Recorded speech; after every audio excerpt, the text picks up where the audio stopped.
Alright, hey guys, gonna be kinda chillin' today. I downloaded a mod that gives you the QA smoke room access, which is like a developer test thing that gives you access to every item. Um, I'm gonna try not to exploit it too bad. We're just gonna use it to upgrade enchanting, and we're also going to use it for books. So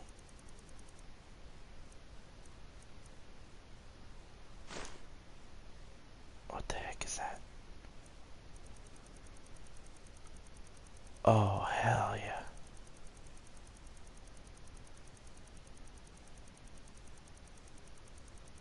We have access to like every book in the game. Holy crap. Ugh, no more looking for books, huh? I can't take all of them right now because it would activate a lot of quests. I don't want that. But, oh my goodness. Oh, we have all the reading material we could need now. So what what if we just start reading all the skill books though?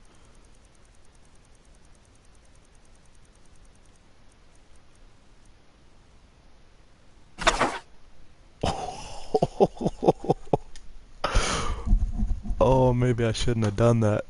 Oh, dang, dude.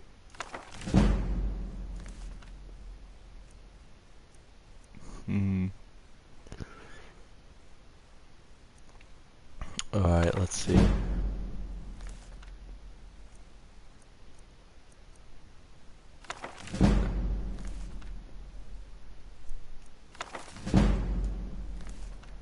So which one's upgrade two-handed?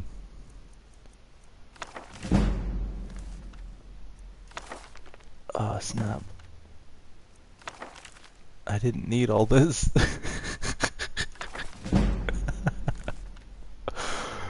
Oh, dang, dude.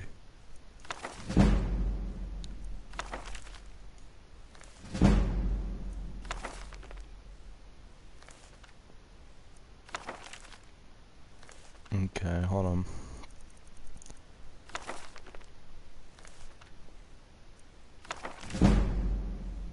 Heavy armor increased to 48. Heck yeah. So I guess on our quest to become OP, this is a little bit cheaty, but oh well.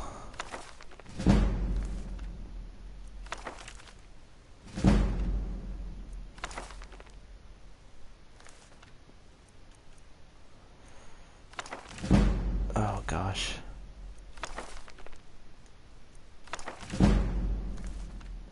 Where's the two-handed stuff, dude?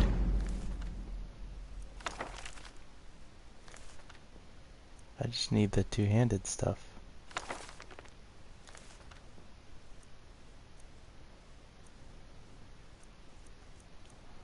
Um, there we go. That's what I need. So we're gonna try not to be too OP here. I know we have a lot at our disposal, but I'm gonna really try hard not to cheat too bad. Because I've done all this legitimately. We may actually get to become more powerful than I ever became in my legitimate normal playthrough. Which could be interesting. It could just be like a nice experiment that we could do. Thing is, I don't want to get too overpowered because it wouldn't be fair. But we have every book in the game at our disposal now, which means reading time will be a lot more fun. And we have a ton of stories we can work with, so that's really cool. And I'm pretty excited. This was my favorite book so far, but who knows? Mystery, mystery. Gosh dang it! How am I gonna do a reading stream if I can't even read that? It's freaking pathetic.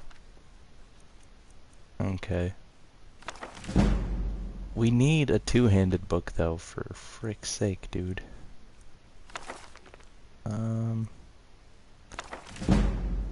Heavy armor. Yeah, I knew that was either gonna be two-handed or heavy armor. Where is it? Where is it? Where is it? I knew that was gonna be something armor related. There we go. That's what we need. Perfect. I'm gonna actually upgrade Magicka even though I don't want to. Just so we can get into the library.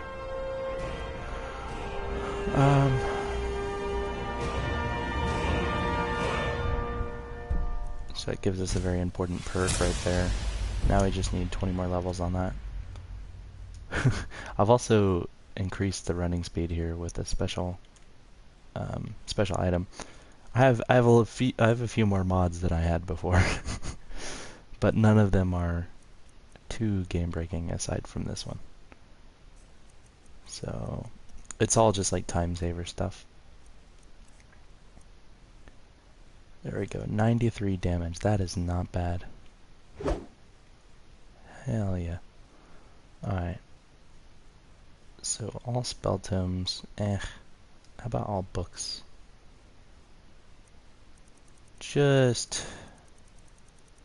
Yeah, I guess I'll just take them all. No, we won't. Never mind.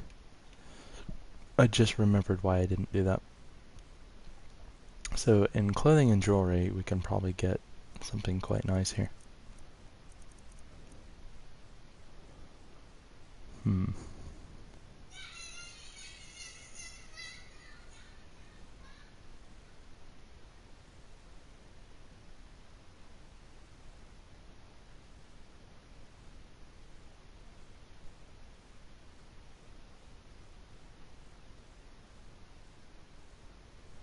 What?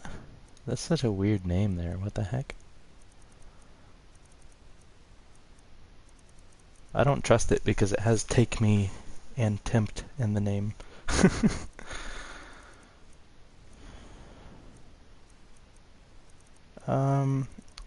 There should be one that has to do with two-handed stuff.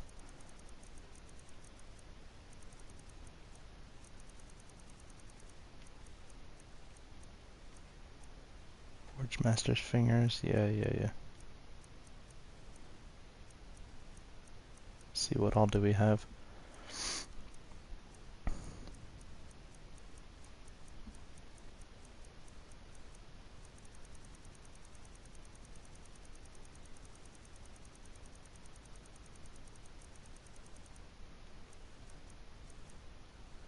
Focusing gloves. Those look really cool, actually. Mystic tuning gloves. Basically same thing.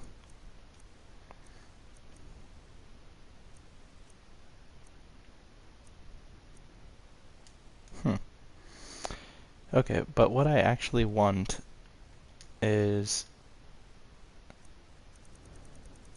some Daedra hearts.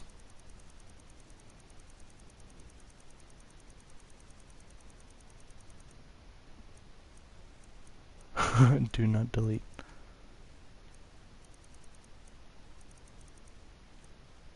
Hey, we have the Debella statue.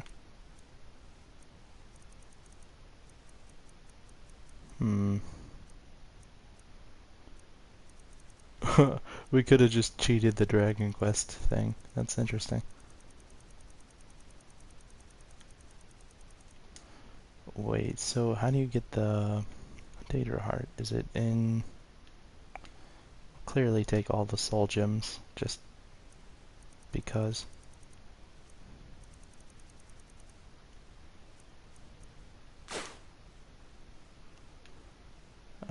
And then... Ingredients is what it probably is.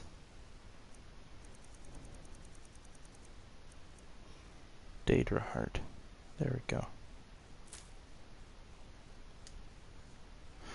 See, that's not going to be enough though. So what we'll probably end up doing is instead of crafting one, we'll probably just probably take one from in here.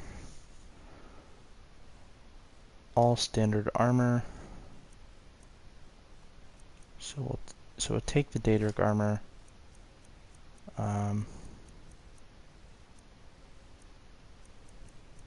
Take the... This will save us some time in crafting it. I'm not going to take anything else. I just want the Daedric stuff. You'll see why here in a second.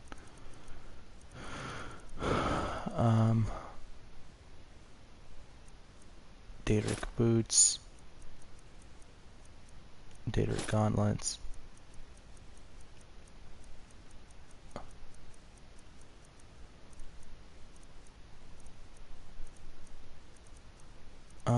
There's another piece, isn't there? So I think it's just the Daedric helmet.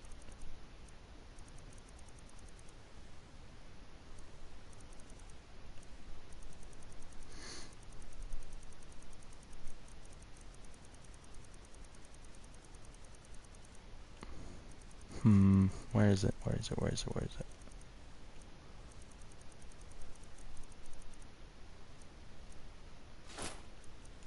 There we go. I think I have the whole outfit now.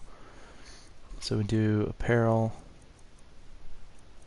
Daedric armor, Daedric boots, Daedric gauntlet, and Daedric helmet. So you can see our armor rating is already much higher.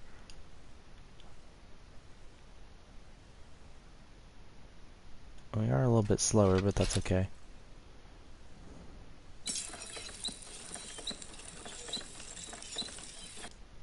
So now, what do we need to upgrade this? I think we should be able to upgrade the armor. I don't remember where. I think here. Yeah, there we go.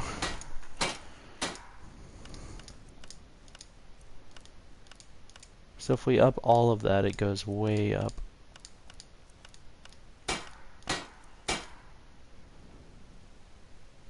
So we need some ebony ingots, which should take a little while. So where's the miscellaneous items?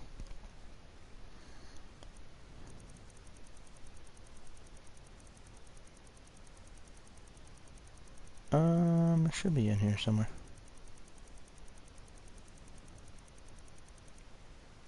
Ebony ore and ebony ingot. That should get us one or two of them. And then we'll go find the rest out in the wilderness here.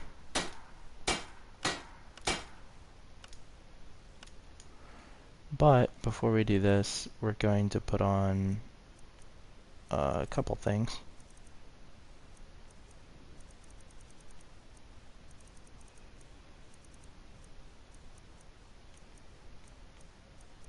There's one that allows us to smith stuff a little bit better. I don't remember what it was. It's a necklace, I think. Minor smithing. Yeah. Okay. Actually, there should be one of major smithing in here, so we'll use that instead. So all enchanted armor.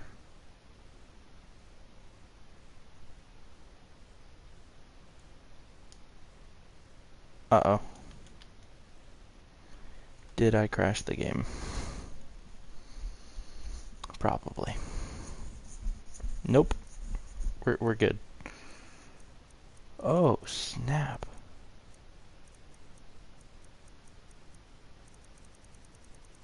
Dang, dude.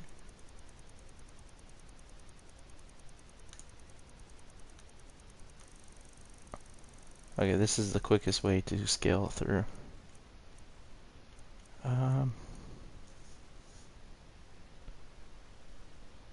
I mean, that's basically what we need. Right there, because I think that's what I had on the other normal version.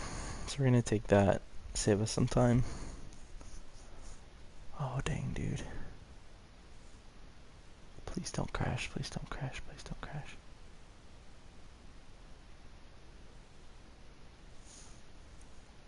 Okay, we're good, we're good.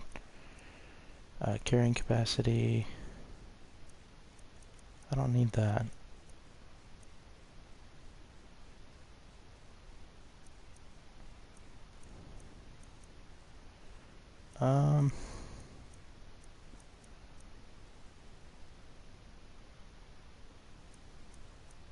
So let's see.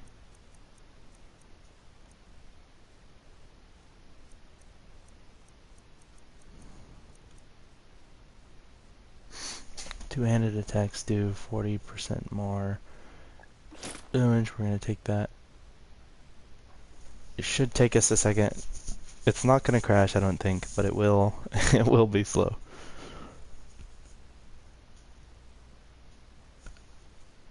Oh, come on. There we go.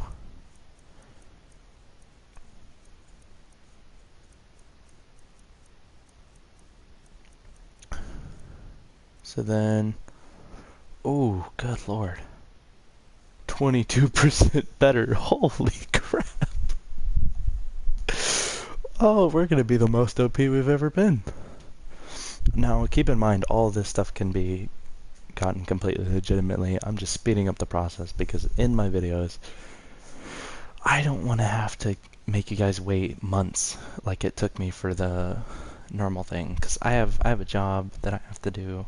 I have all kinds of stuff like that I have to actually care about and do, and you know, I can't do this all the time. So I hate to say it, but I am going to make the process a lot quicker by doing this.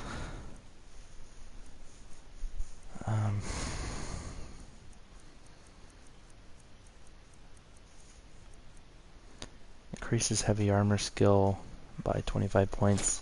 We're gonna take that one. Oh my god. Dude, we're gonna be so powerful. I know you guys didn't believe me when I was like, oh yeah, the armor rating is gonna be like over 800. Oh, you'll be surprised. Holy crap, dude. Oh boy. Oh boy.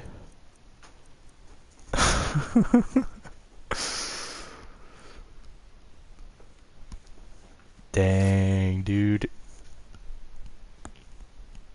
I am so hyped just to see the numbers, like the sheer numbers. Oh, it's gonna be insane. I hope people start joining in here because this is just gonna be freaking stupid.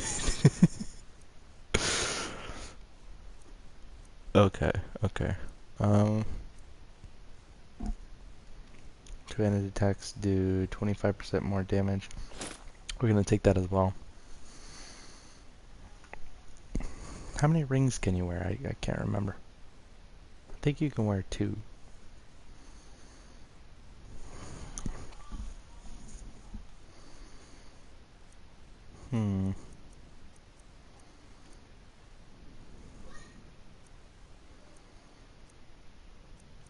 Let's see.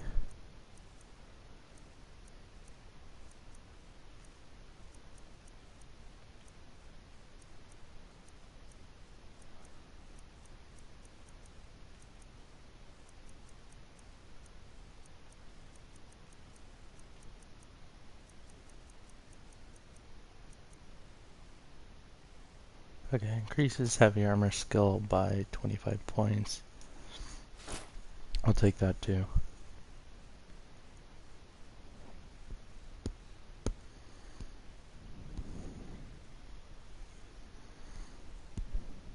Basically anything that says anything about smithing, heavy armor, or two-handed attacks is stuff that we're going to take. I think I had that one in my other playthrough thing, so I'll take that as well. It doesn't really matter what level it is. The level gear doesn't really matter all that much because my other character is low level anyway, so it's not going to be like a big difference.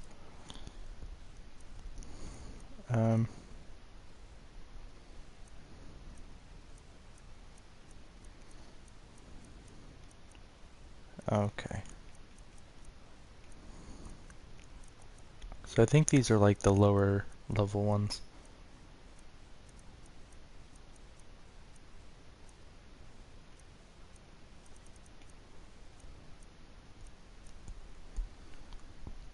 Okay, that's really cool. necklace of poison immunity. I'm taking that just because.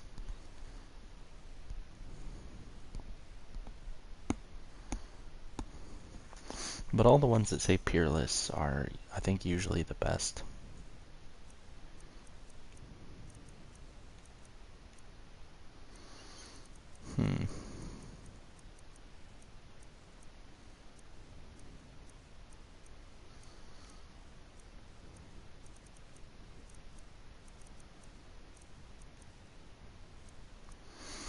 That's pretty cool too.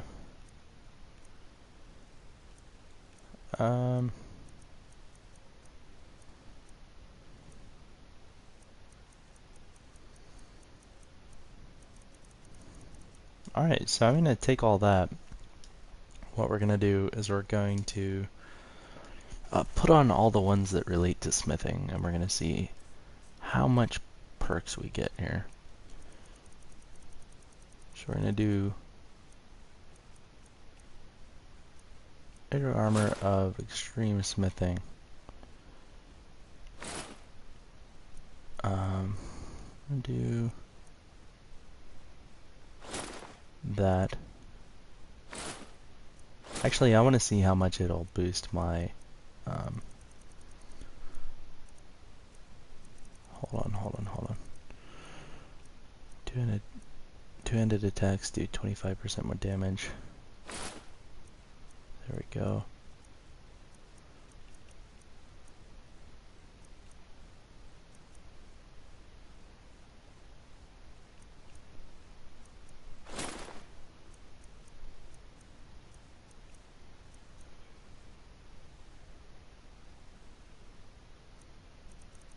Dang, dude.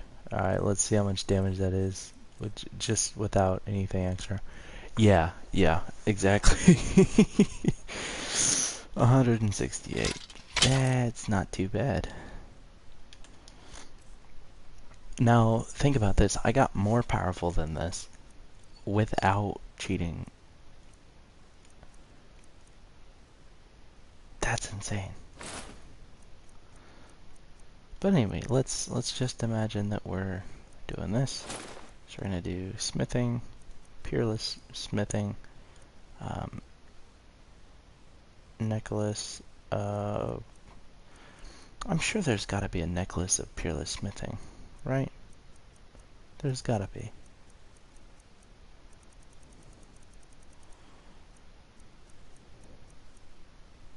Well, anyway, we'll do this for now, and then we'll see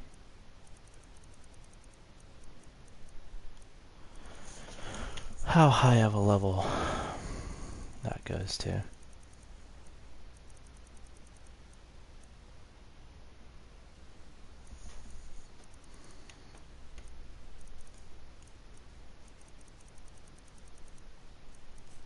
Alright, so now imagine that we upgrade this.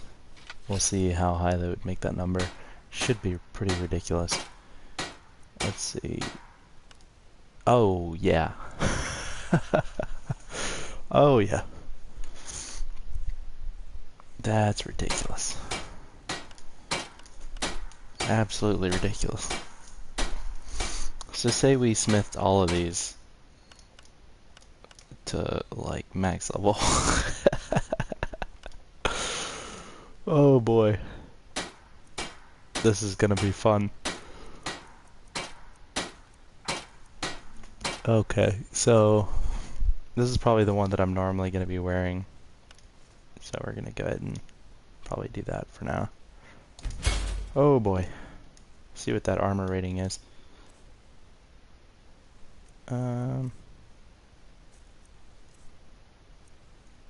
Yeah, that's a pretty good armor rating already. If we do that for every piece, it's gonna be a little bit powerful. Just a bit. Was I even wearing the smithing necklace when I did that?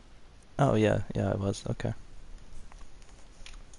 Yes, I imagine that if I had the necklace of peerless smithing, if there is one, that would probably be even better. But hey guys, whoever's watching here. Let's see. I have books, and we can read any one of them. So I figure I'll just go ahead and start with that. That looks like a cool book.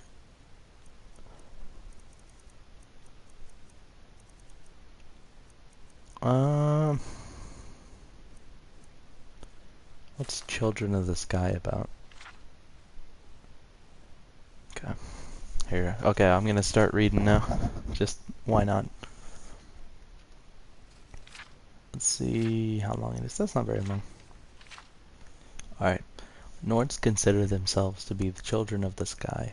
They call Skyrim the throat of the world, because it is where the sky exhaled on the land and formed them. They see themselves as eternal outsiders and invaders, and even when they conquer and rule another people, they feel no kinship with them. The breath and the voice are the vital essence of a Nord. When they defeat great enemies, they take their tongues as trophies.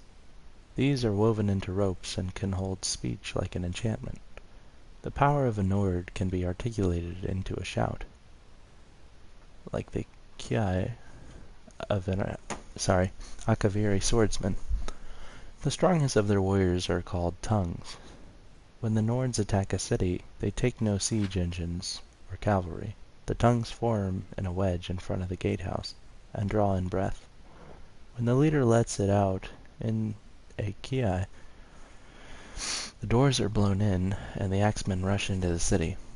Shouts can be used to sharpen blades or to strike enemies. A common effect is that the shout that knocks an enemy back, or the power of command. A strong Nord can instill bravery in men with his battle cry, or stop a charging warrior with a roar. The greatest of the Nords can call to specific people over hundreds of miles, and can move by casting a shout appearing where it lands. The most powerful Nords cannot speak without causing destruction. They must go gagged, and communicate through sign language, and through scribing runes. The further north you go into Skyrim, the more powerful and elemental the people become, and the less they require dwellings and shelters. Wind is fundamental to Skyrim and the Nords. Those that live in the far wastes always carry a wind with them.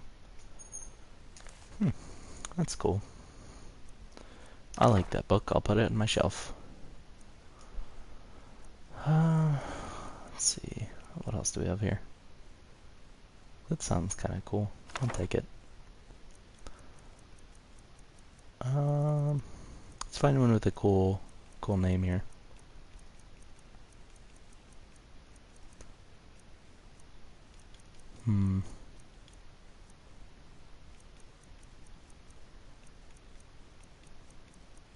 Let's see. Final lesson. That sounds kind of cool. Just get a little idea of the length here. Oh wow.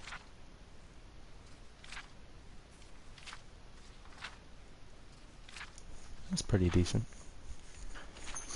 Let me get some water to clear my throat real quick before I read this. But I'll be right back, so don't worry.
Alright, I'm back.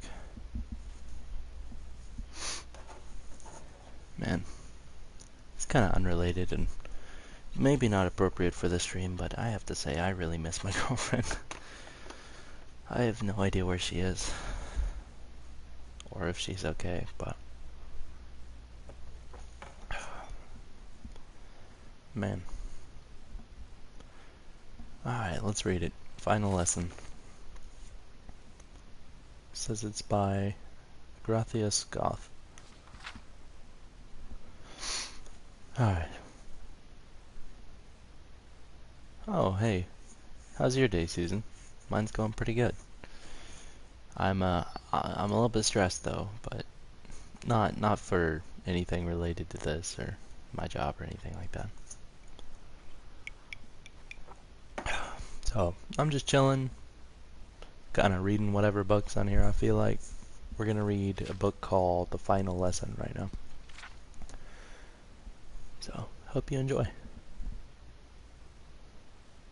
Alright, it says, "It is time for you to leave your apprenticeship here," said the great sage to his students, Taksim and Vangun... sorry, Vonguldak, I guess. "So soon?" cried Vonguldak, for it had been but a few years since the training began. "Are we such poor pupils?"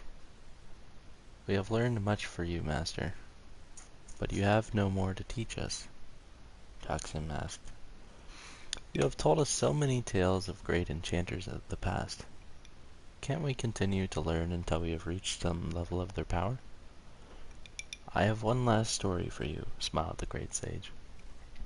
"Many thousands of years ago, long before the Cyrodiilic dynasty of Remain, and even longer before the Septim dynasty ruled Tamriel, and before there was a mages guild, and when the land called Morrowind was known as Rosdane, and the land of Elsewhere was called Anaquina,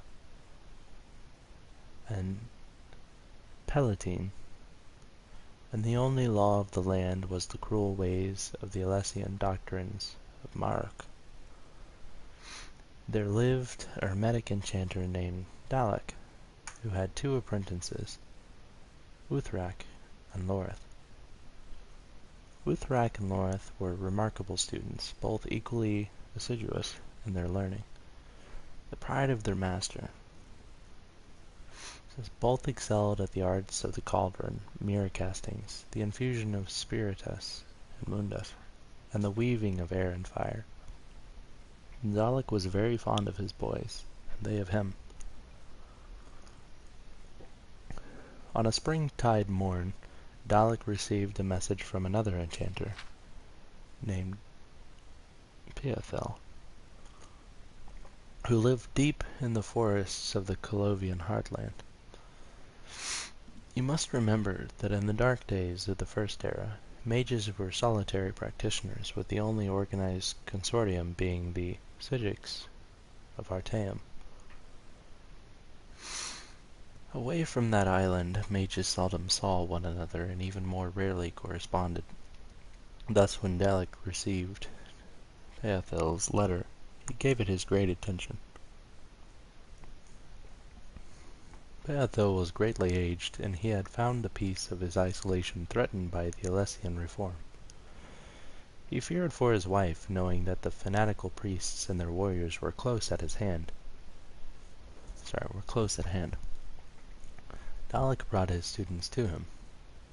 "It will be an arduous and perilous journey to the Colovian estates, one that I would fear partaking in, even in my youth," Dalek said. "My heart trembles to send you two forth to Peathel's cave, but I know that he is a great and benevolent enchanter, and his light must continue to burn in the heart of the continent if we are to survive these dark nights." Uthrak and Lorith pled with their teacher not to order them to go to Peathel. It was not the priests and the warriors of the Alessian reform they feared, but they knew their master was aged and infirm, and could not protect himself if the reform moved further westward. Finally, he relented and allowed that one would stay with him, and the other would journey forth to the Colovian estates. He would let them decide which of them would go. The lads debated and discussed, fought and compromised, and at last elected to let fate make the choice. They threw lots, and Lorith came up short. He left early the next morning, miserable and filled with fear. For a month and a day he tramped through the forests into the midst of the Colovian estates. Through some planning, some skill, and much assistance for sympathetic peasants, he managed to avoid the ever-tightening circle of the Alessian reform by crossing through unclaimed mountain passes and hidden bogs.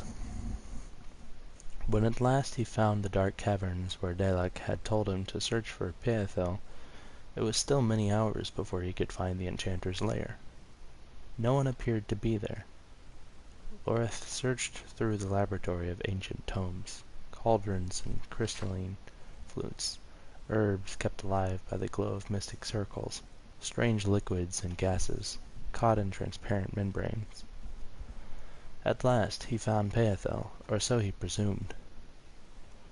The desiccated shell on the floor of the study, clutching tools of enchantment, scarcely seemed human. Lorith decided that he could do nothing further for the mage, and began at once the journey back to his true master Dalek and his friend Uthrak. The armies of the Reform had moved quickly since he passed. After more than one close, near encounter, the young enchanter realized that he was trapped on all sides. The only retreat that was possible was back in the caves of Peathel. The first thing to be done, Lorith saw, was to find a means to keep the army from finding the laboratory.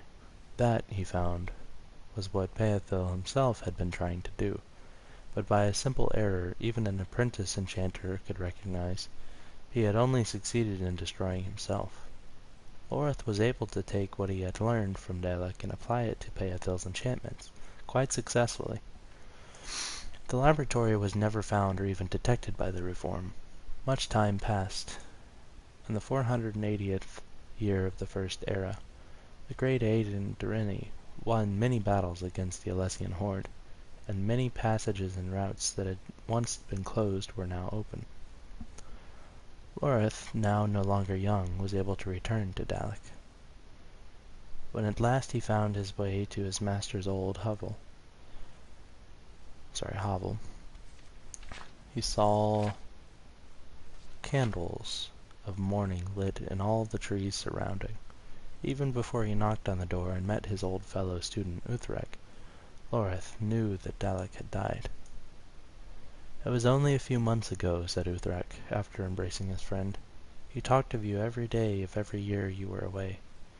Somehow he knew that you had not preceded him to the world beyond. He told me that you would come back." The gray-haired man sat before the fire and reminisced of the old days. The sad truth was that they both discovered how different they had become. Uthrak spoke of carrying on the master's work, while Lorith described his new discoveries. They left one another that day, each shaking his head, destined to never see one another again. In the years ahead, before they left the mortal world to join their great teacher Dalek, they both achieved their desires. Uthrak went on to become respected, if minor enchanter, in the service of Clan Durini. Lorith took the skills he had learned on his own, and used them to fashion the Balak Thurim, the Staff of Chaos. My boys, the lesson is you have to learn from a teacher to avoid those small but essential errors that claim the life of such self-taught enchanters as Peathel. And yet the only way to become truly great is to try all the possibilities on your own. Huh. That's kind of a cool little story.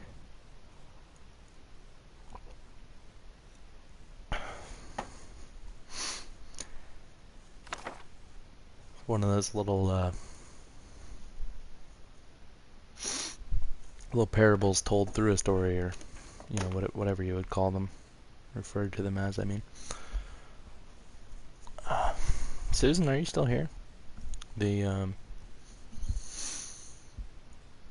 either the viewer count's gone crazy or my broadcast is having some issues. Hopefully it's not my broadcast. I'm gonna go check on the channel. Make sure it's okay.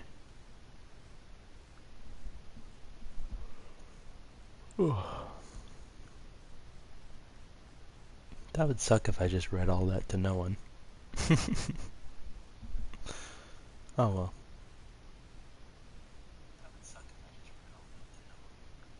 There we go. Mm, yeah, no, my stream is working fine. Uh, that's actually really weird. Hmm. I wonder why.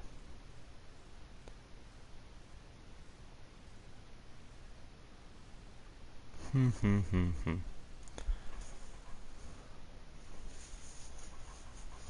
Well, let's see what else we can read here. Might as well read. That looks like it could be cool. How long is it? I mean, you guys are gonna think I'm lame for checking that, but whatever. I kinda care because I'm the one having to read it.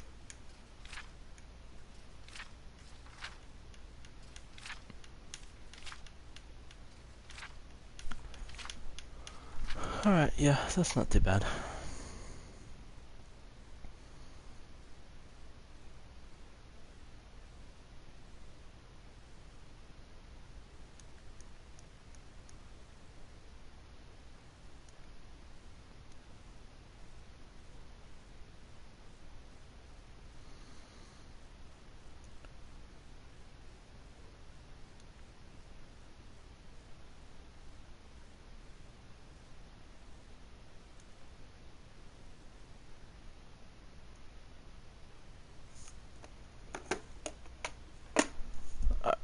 Dang it.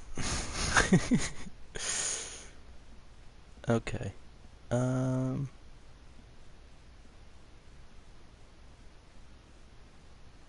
don't know what the heck I'm doing.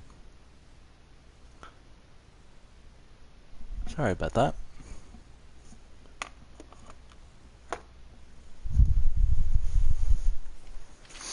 Let's see. Flight from the Thalmor. Dearest reader, the work you are about to experience has been copied and duplicated so that the story it relates can be spread throughout the Empire. But make no mistake, this is not a work of fiction.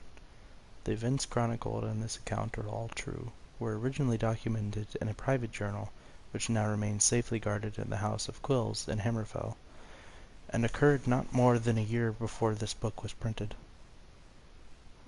Shad ibn Khalad, or Khalid,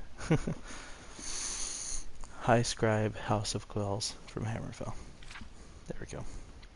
Alright. It's been 9 days. 9 days since I slipped my bonds. 9 days since I strangled my captor with my own chains. And 9 days since I rushed headlong into the night, always listening, but never looking back. But in order to understand my current predicament, one must first understand where I came from, and just where this story began. My name is Hadric Oakenhard, and I am a proud Nord of Skyrim.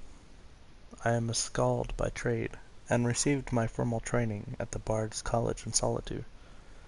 For years I made my occupation as a traveling musician and minstrel, and even served several stints as a war bard in service to the armies of the various jarls. It is fairly safe to say that if I weren't a bard I never would have gotten into this mess to begin with. My troubles began when I first started singing about Talos, the ninth and greatest divine, beloved of the people of Skyrim. Turns out he's not so beloved by the Thalmor. Ah yes, the Thalmor. As common as a head cold in Skyrim these days, and just as annoying, or so I thought at the time, before their true power and influence made itself known. For those not in the know, the Thalmor are Skyrim's recently honored guests, high elves of Aldmeri Dominion, who were gracious enough not to wipe us all out during the Great War. But, as every Nord of Skyrim knows, Thalmor graciousness comes at a terrible price. One of the stipulations of the White Gold Concordat, the peace treaty between our peoples, was the abolishment of Talos worship. A man ascend to godhood? Preposterous, claimed the Thalmor, and so the open worship of Talos has been outlawed in Skyrim. and sorry, and actively enforced in those cities where the Thalmor have a tangible presence. Cities, I might add, in which the Empire has the most secure foothold. I was in one of these cities, Markarth, to be exact, where I made the conscious decision to defy the ban on Talos worship. And my defiance came in the form of, what else? A song. For what bard who has spent time writing and rehearsing an original work can possibly refrain from performing it? So perform it I did. Not once, not twice, but 7 times. Once a day for an entire week. Now here's something most of my kinsmen are unaware of. Not all Thalmor in Skyrim are equal in station or purpose. In fact, there is one group in particular that operates secretly in the shadows, watching and waiting for those Nords who break the law and continue their worship of Almighty Talos. These are the Justiciars.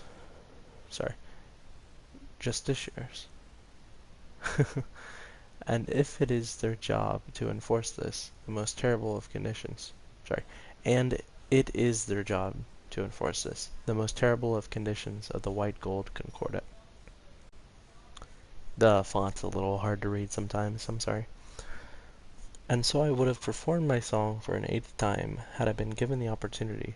Sadly, I was not. For the gosh dang it, that word. For the justiciars had been watching, had been waiting. Instead, I received a black sack over my head in the wee hours of the morning, a dreadfully uncomfortable wagon ride, and sinister promises that I would enjoy my new home, which I came to realize was some sort of secret Thalmor prison or detention camp. One I was certain I would never leave alive.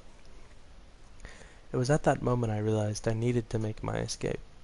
No matter what, even if I died in the attempt, I had to slip the grasp of my captors.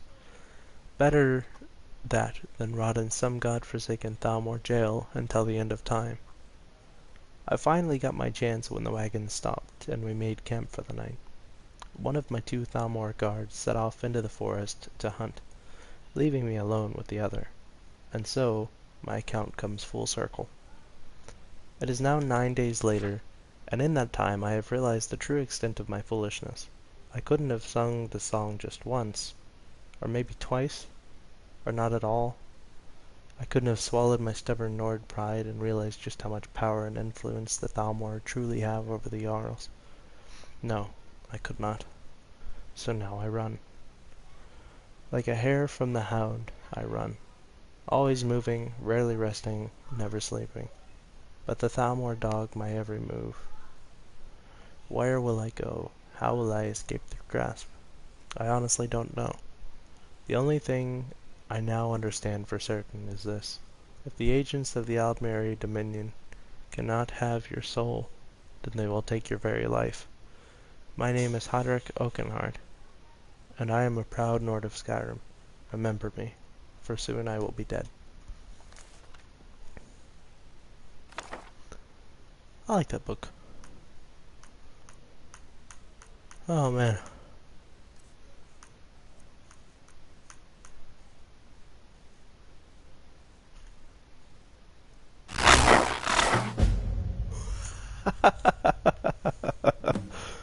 Oh, that sound effect was obnoxious.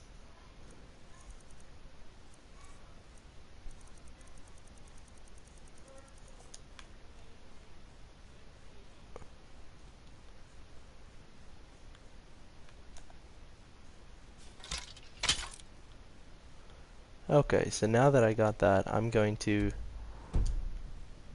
go ahead and try to fast travel out of here. And we're going to go read in a nicer location. Because I have all the books now. So we're going to get out of here in whatever way we can. I guess through right here. There we go.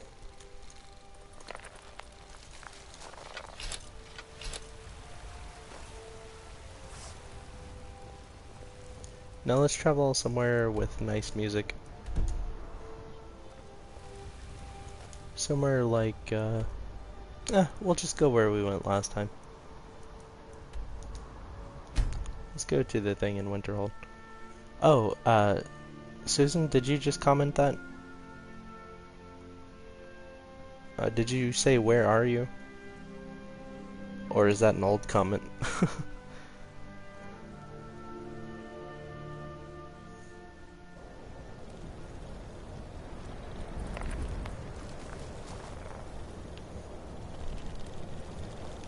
Okay, cool. Did you leave for a minute? I read like 2 books and I think you missed them both.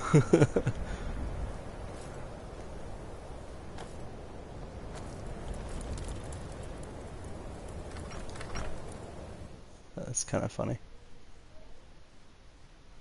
Oh, okay. No worries.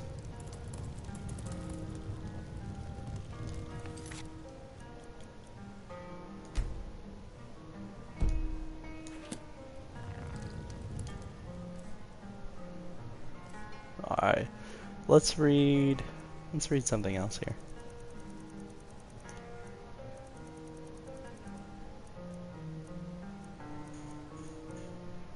Let's try Fall of the Snow Prince. That sounds cool.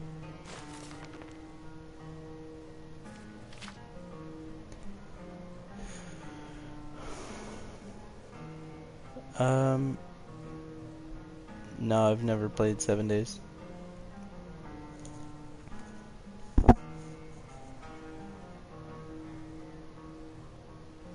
Alright. So this is called Fall of the Snow Prince. It says, an account of the Battle of the Mouse Ring as transcribed by Lockheim, chronicler to the chieftain Engjaldr, White Eye. From whence he came we did not know, but into the battle he rode on a brilliant steed of pallid white. Elf we called him, for elf he was, yet unlike any other of his kind we had ever seen before that day. His spear and armor bore the radiant and terrible glow of unknown magicka, and so adorned this unknown rider seemed more white than warrior.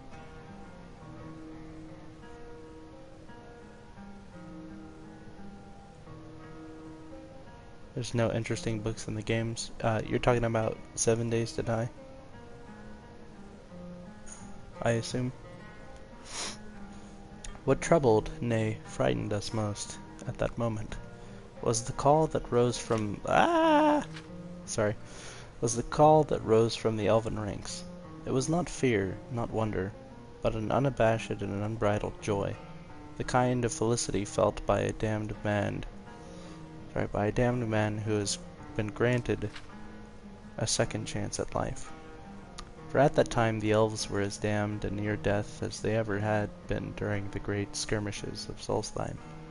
The Battle of the Mouse Ring was to be the final stand between Nord and Elf on our fair island. Led by Ysgramor, we had driven the elven scourge from Skyrim, and were intent on cleansing Solstheim of their kind as well. Our warriors, armed with the finest axes and swords Nord craftsmen could forge, cut great swaths through the enemy ranks. The slopes of the Mouse Ring ran red with elf blood. Why, then, would our foe rejoice? Could one rider bring such hope to an army so hopeless? To most of our kind the meaning of the call was clear, but the words were but a litany of elven chants and cries. There were some among us, however, the scholars and chroniclers, who knew well the words and shuddered at their significance. The Snow Prince has come. Doom is at hand. So I guess the Snow Prince guy is pretty serious. I kinda want to know what he looks like.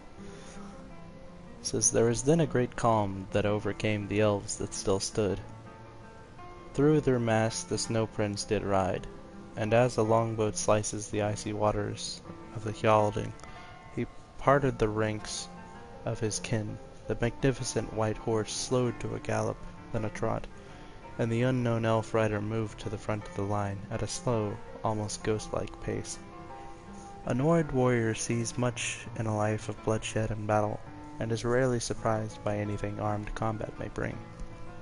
But few among us that day could have imagined the awe and uncertainty of a raging battlefield, that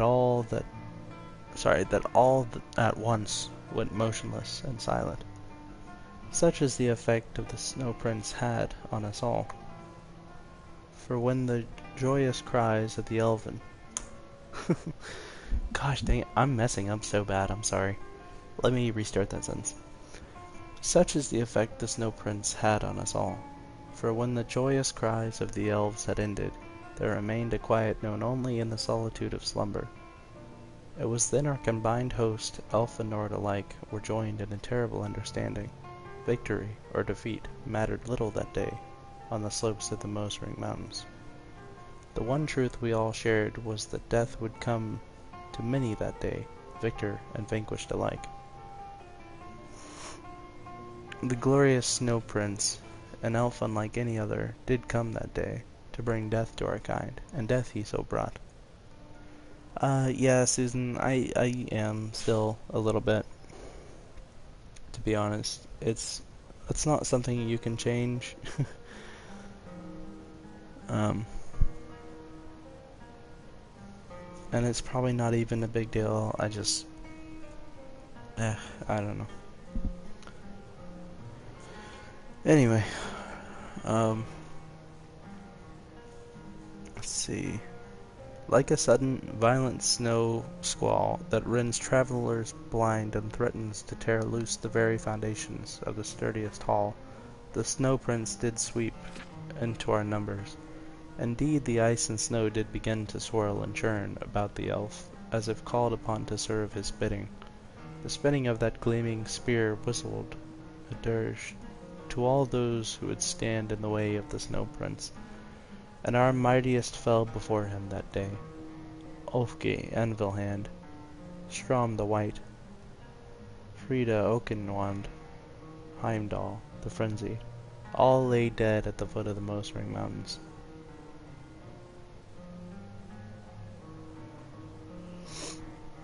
For the first time that day, it seemed, the tide of battle had actually turned. The elves, spurred on by the deeds of the Snow Prince, rallied together for one last charge against our ranks.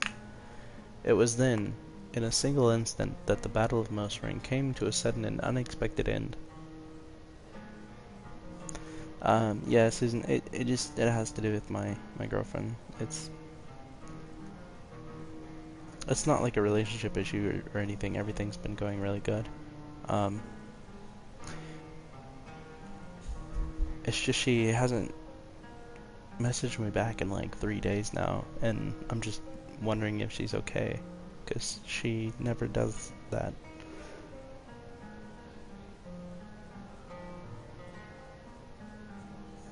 Longest she's ever made me wait is like maybe 12 hours at most or something, but I don't know if she lost her phone or got in trouble and got it taken away, or like, I don't know. And it's a long distance relationship, so I don't even know if she's okay.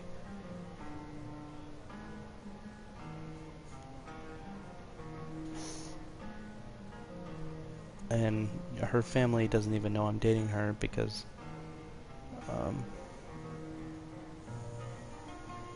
they're not okay with her being in a long distance relationship, so she hasn't told them. So I don't even have anyone to contact to ask if she's okay. So I don't like it. And I shouldn't worry, but it's hard not to, you know?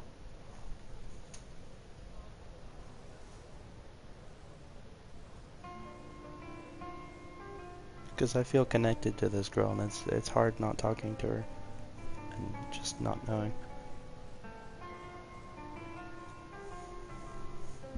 So hopefully in a few days here, she'll contact me, and you know, I'm sure it'll be fine.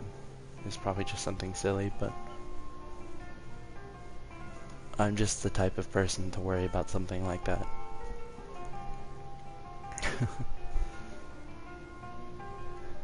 Here, I'll keep reading, and you can go ahead and tell me if you want to. You don't have to. what's going on with your best friend?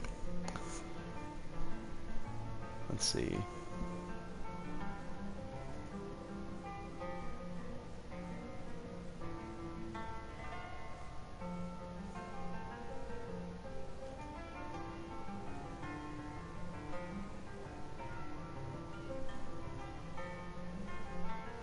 Man, that doesn't sound too good.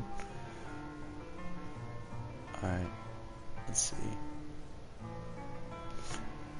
Just remember to keep some positive vibes going, you know? We can tell sad stories and stuff, but let's make sure the overall feel of this is nice and upbeat. So, you know, try to enjoy the stories here. That'll be fun. Alright. Fina, daughter of Jolfrir, a lass of only 12 years, and squire to her mother, watched as the Snow Prince cut down her only parent. In her rage and sorrow, Fina picked up Jolfrir's sword and threw it savagely at her mother's killer. When the elf's gleaming spear stopped its deadly dance, the battlefield fell silent, and all eyes turned to the Snow Prince. No one that day was more surprised than the elf himself at the sight that greeted them all. For upon his great steed the Snow Prince still sat, the sword of Jolfrir buried deeply into his breast. And then he fell from his horse, from the battle, from life. The Snow Prince lay dead, slain by a child. With their savior defeated, the spirit of the remaining elven warriors soon shattered. Many fled, and those that remained on the battlefield were soon cut down by our broad Nord axes. When that day was done, all that remained was the carnage of the battlefield, and from that battlefield came a dim reminder of valor and skill, for the brilliant armor and spear of the Snow Prince still shined. Even in death, this mighty and unknown elf filled us with awe. It is common practice to burn the corpses of our fallen foes. This is as much a necessity as it is a custom. For death brings with it disease and dread. Our chieftains wished to cleanse Solstheim of the elven horde, in death as well as life. It was decided, however, that such was not to be the fate of the Snow Prince. One so mighty in war, yet so loved by his kin, deserved better, even in death, even if an enemy of our people. And so we brought the body of the Snow Prince, wrapped in fine silks, to a freshly dug barrow. The gleaming armor and spear were presented on a pedestal of honor, and the tomb was arrayed with treasures worthy of royalty. All of the mighty chieftains agreed with this course, that the elf should be so honored.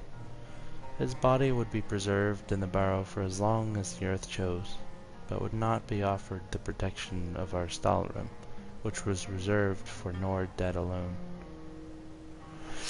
So ends this account of the Battle of Mosring, and the fall of the magnificent elven Snow Prince. May our gods honor him in death, and may we never meet his kind again in life. That's actually a really cool book.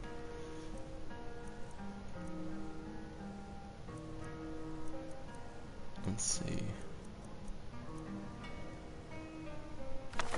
What is this about?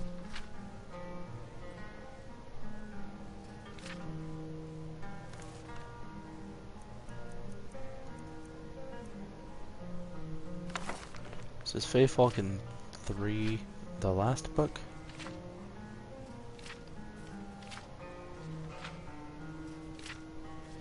Yeah, it really makes me want to like check in the DLC and see if they like hid the Snow Prince in there somewhere or something. If all that lore was just for like an actual character in the game, that'd be really cool.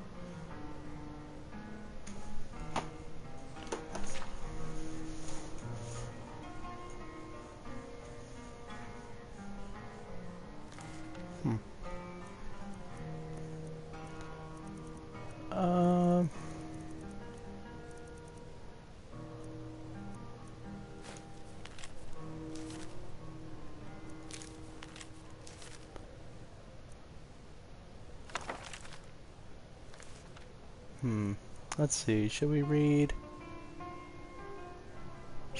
this one? I've never actually read it.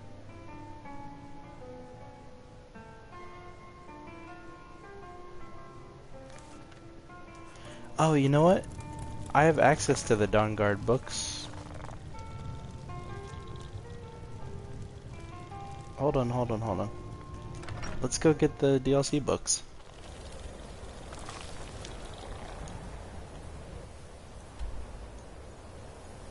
Hey, Nicky Mingo. What's up? We're just reading some books here. I'm about to pick up all the DLC books through a little bit of good old-fashioned cheating. But don't worry, nothing game-breaking. We're just gonna take some books. And then we're gonna go somewhere nice, somewhere chilled out with some good music, and we're gonna go read them. I fast traveled to the wrong town. What the heck was I thinking? That is definitely not Whiterun. My bad. My voice could make you fall asleep. Oh, well that's good. I'm glad that people like my voice. I don't know why they do. I think I sound awful on video. Honestly, I think I sound kind of lispy with the way that I say stuff with S's. This kind of bugs me. But thank you.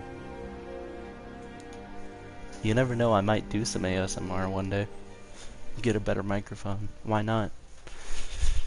You know, if it brings joy to somebody, why not? So let's see. Let's take all these books and then we'll take this is the Dragonborn ones. Where is the stuff for the other DLCs? What the heck is this? What does this do?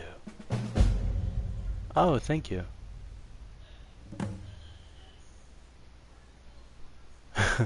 Well, that's really cool. Thank you for subscribing, by the way. What does this button do? Whoa! Whoa! You can spawn stuff to fight? What the heck?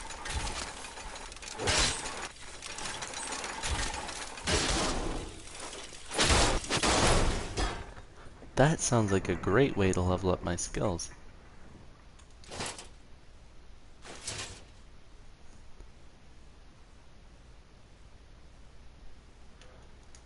Oh, you can? Are you sure? Hold on, let's try it. Let's try it.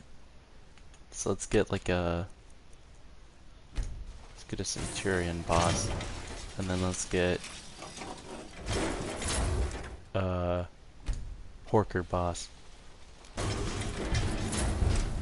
Oh, that's so cool.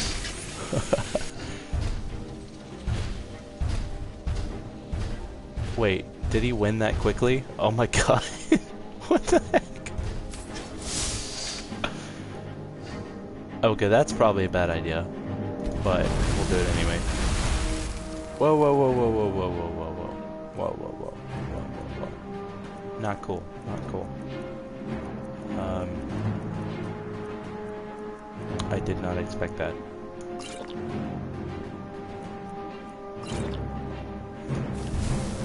Okay, just we'll move a little bit out of the way. I'm pretty sure that I told it to summon a spectral dragon.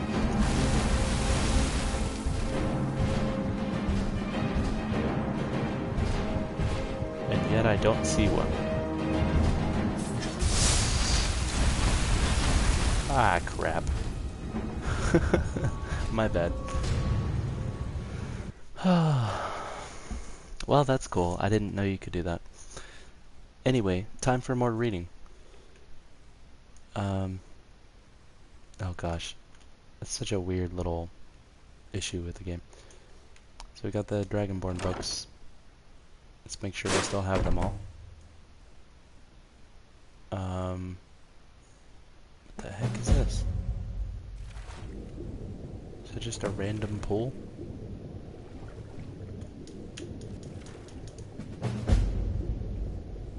Oh, I'm sorry to hear that, Nikki. I genuinely do hope that it gets better. What's in here? Oh, this must be the other DLC stuff. Right?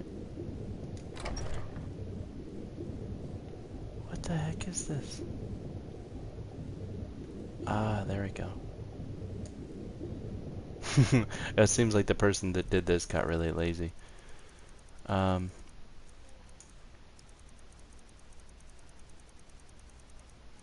let's read a book from here.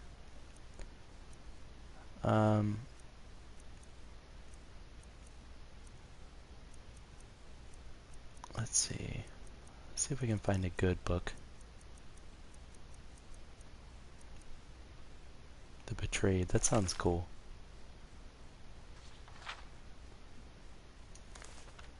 Oh! Did that just notice or did that just mention the Snow Prince? Alright, let's check this out. And when the Snow Prince fell to ground, the Ice Elves divided above and below, now vanquished and brutally bound, one moment had shattered all they did know. The once cool wind on their skin, now replaced with the heat of the flame, and a pride once felt deep within, forgotten along with their name. You like immortal blood? I can read it to you. Torn from their home of ice and frost, thrown into the pitch-black dread of night, living in fear as their minds become lost, as their eyes begin dimming the light. Chained and enslaved, what once was light turned to blackness, alone and betrayed, sinking deeper into madness. Oh, that's kind of cool. It's like a little poem thing. Torture tool? What the heck?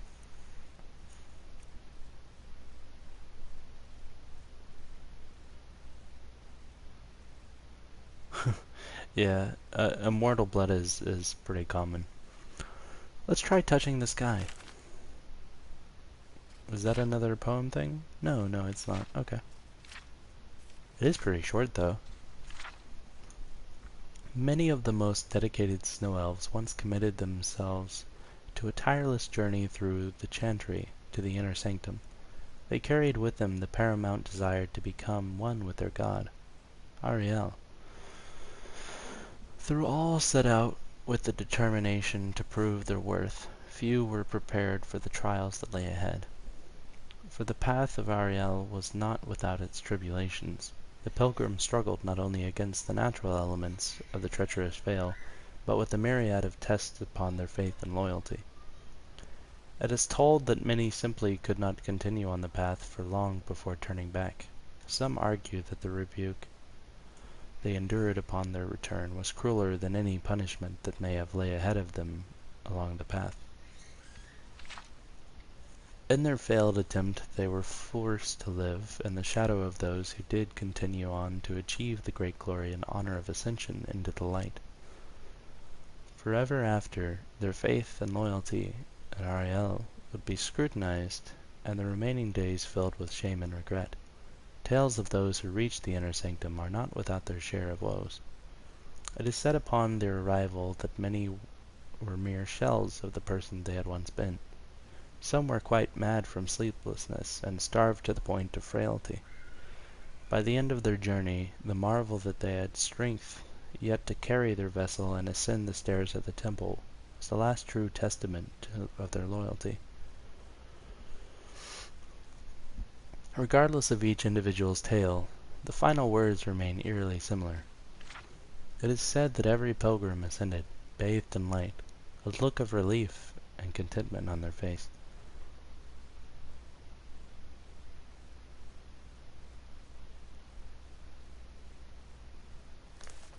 Oh, that's not bad.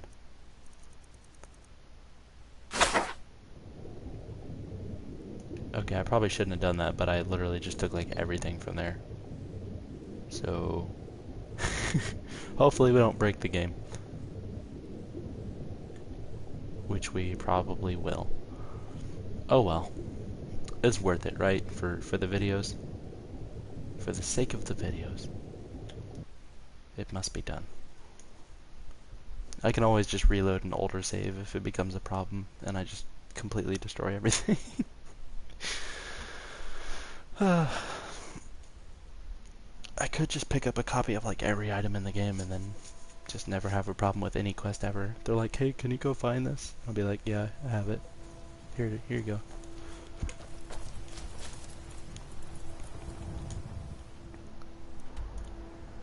Let's go somewhere that we haven't gone in a while.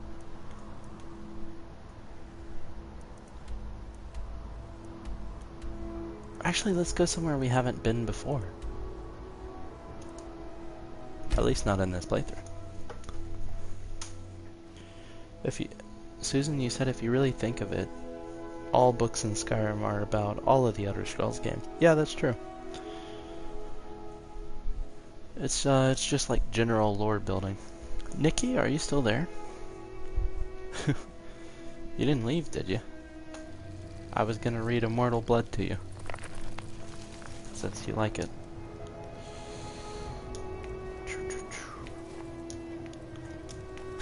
I installed the jumping mod just for laughs, and it's actually quite fun. Because you can get places that you were never meant to be.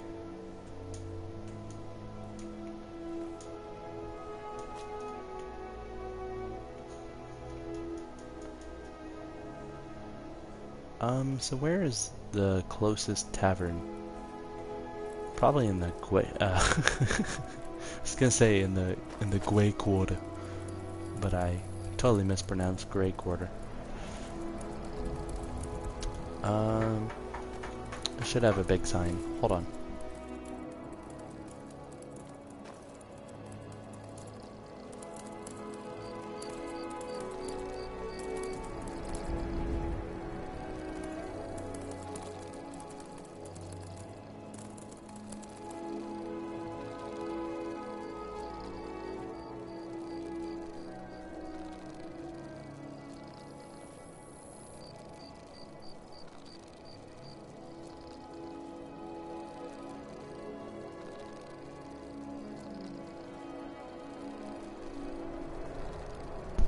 Good night. Sorry, I was saying goodnight to my family. No, you're fine, Nikki. Oh, out of stream because you're texting. That's fine. I just have to text my mother here and let her know when I'm working tomorrow so that it doesn't interfere with plans or anything. And let's see, is this a tavern? No, it's not. We need a good tavern with some nice music. If one of you guys has a favorite tavern, I'll go there.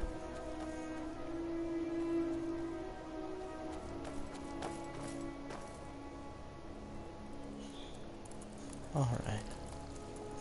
Man, I work at 10:30 in the morning. I have to wake up at like 7:30. Rip me. Oh well.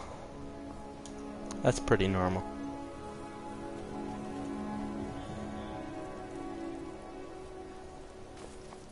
Alright, let's find a good tavern here.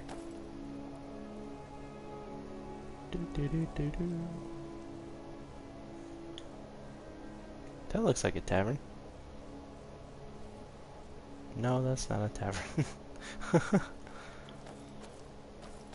Do they even have a tavern in this city?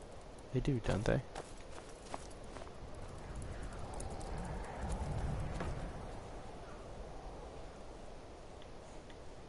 We could always try the one in the DLC, but I don't know.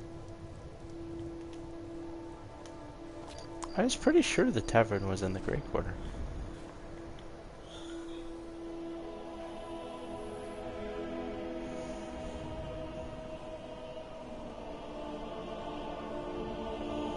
But I've been wrong before, so it's very possible that it's happened again.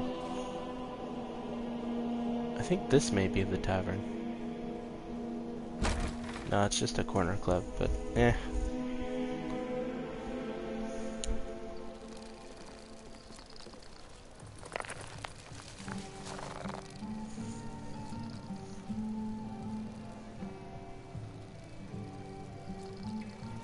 Oh, it's in the middle?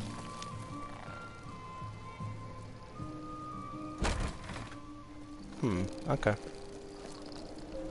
So this is like the this is like the ghetto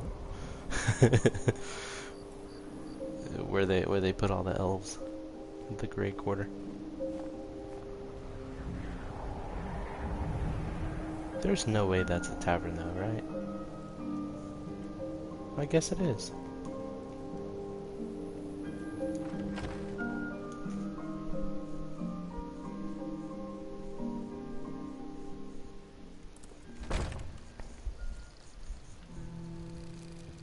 Oh, perfect. Thank you.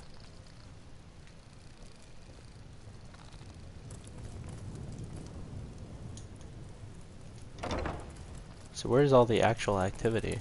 Because I want to go where they're playing music and stuff. Must be upstairs.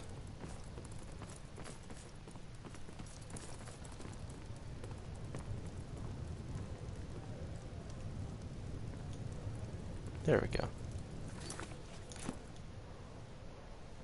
So we'll turn voice back on. Settings, audio.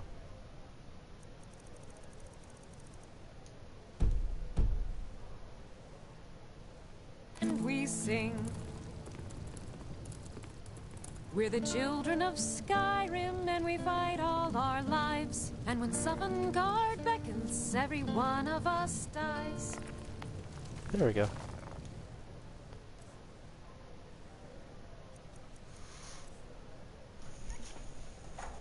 Oh, I just got Snapchatted. Who is it? Who is it?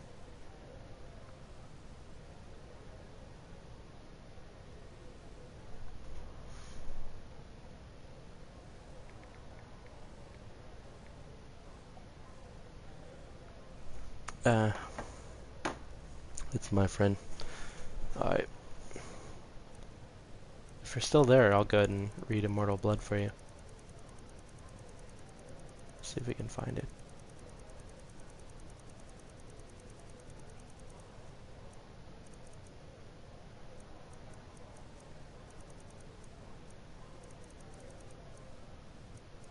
Immortal Blood. There we go.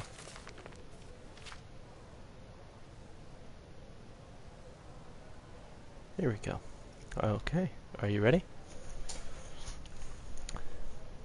Get comfy and settled in, I guess. I wish she was still playing the music, but she's not. That kind of sucks.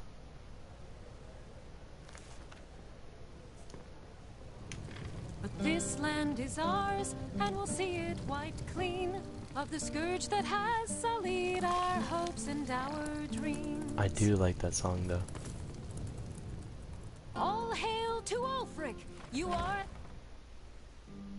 Yeah, I will go outside for the ambient music. There we go. That's relaxing music to read with. Alright. Immortal Blood. By Anonymous.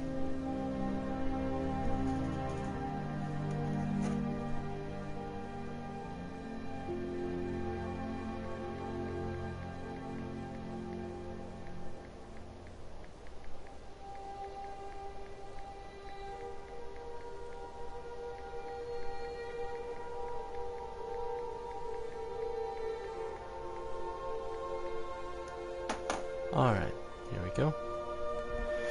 So it says the moons and stars were hidden from sight, making that particular quiet night especially dark. The town guard had to carry torches to make their rounds, but the man who came to call at my chapel carried no light with him.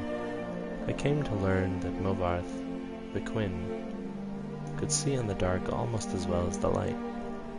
An excellent talent considering his interests were exclusively nocturnal. One of my acolytes brought him to me, and from the and from the look of him, I at first thought he was in need of healing. He was pale to the point of opalescence, with a face that looked like it had once been very handsome before some unspeakable suffering. The dark circles under his eyes bespoke exhaustion, but the eyes themselves were alert, intense, almost insane. He quickly dismissed my notion that he himself was ill, though he did not want to discuss a specific disease. Vampirism, he said, and then paused at my quizzical look. I was told that you were someone I should seek out for help understanding it. Who told you that? I asked, with a smile. Tessina Gray. I immediately remembered her, a brave, beautiful knight who had been... gosh dang it. Who had needed my assistance, separating fact from fiction on the subject of the vampire. It had been 2 years, and I had never heard whether my advice had proved effective. You've spoken to her? How is her ladyship? I asked. Dead, Movarth replied, coldly, and then responding to my shock, he added to perhaps soften the blow. She said your advice was invaluable, at least for the one vampire. When last I talked to her, she was tracking another. It killed her. Then the advice I gave her was not enough, I sighed. Why do you think it would be enough for you? I was a teacher once myself, years ago, he said. Not in a university. A trainer in the Fighters Guild. But I know that if a student doesn't ask the right questions, the teacher cannot be responsible for his failure. I intend to ask you the right questions. And that he did, for hours. He asked questions, and I answered what I could, but he never volunteered any information about himself. He never smiled. He only studied me with those intense eyes of his, committing every word I said to memory. And thank you, Nikki. I saw your comment, by the way. I appreciate that. And yeah, Skyrim music is quite nice. It really is. It goes good with reading, too. Finally, I turned the questioning around. You said you were a trainer at the Fighters Guild. Are you on an assignment for them? No, he said curtly, and finally I could detect some weariness in those feverish eyes of his. I would like to continue this tomorrow night, if I could. I need to get some sleep and absorb this. You sleep during the day? I smiled. To my surprise, he returned the smile, though it was more of a grimace. When tracking your prey, you adopt their habits. The next day he did return with more questions, these ones very specific. He wanted to know about the vampires of eastern Skyrim. I told him about the most powerful tribe, Volkihar, paranoid and cruel, whose every breath could freeze their victims' blood in the veins. I explained to him how they lived beneath the ice of remote and haunted lakes, never venturing into the world of men except to feed. Movarth Pequin listened carefully, and asked more questions into the night, until at last he was ready to leave. I will not see you for a few days, he said, but I will return and tell you how helpful your information has been. True to his word, the man returned to my chapel shortly after midnight 4 days later. There was a fresh scar on his cheek, but he was smiling that grim but satisfied smile of his. Your advice helped me every... Gosh dang it, I keep messing up, I'm so sorry guys. Your advice helped me very much, he said, but you should know that the Volkihar have an additional ability you didn't mention.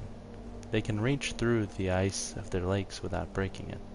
It was quite a nasty surprise, being grabbed from below without any warning. How remarkable, I said with a laugh, and terrifying. You're lucky you survived.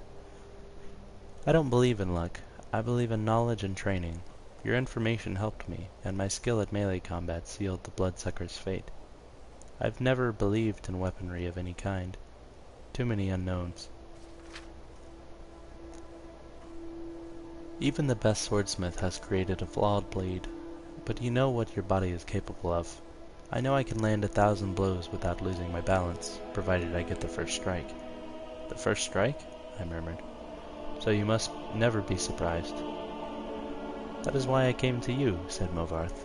You know more than anyone alive about these monsters, and all their cursed varieties across the land. Now you must tell me about the vampires of northern Valenwood.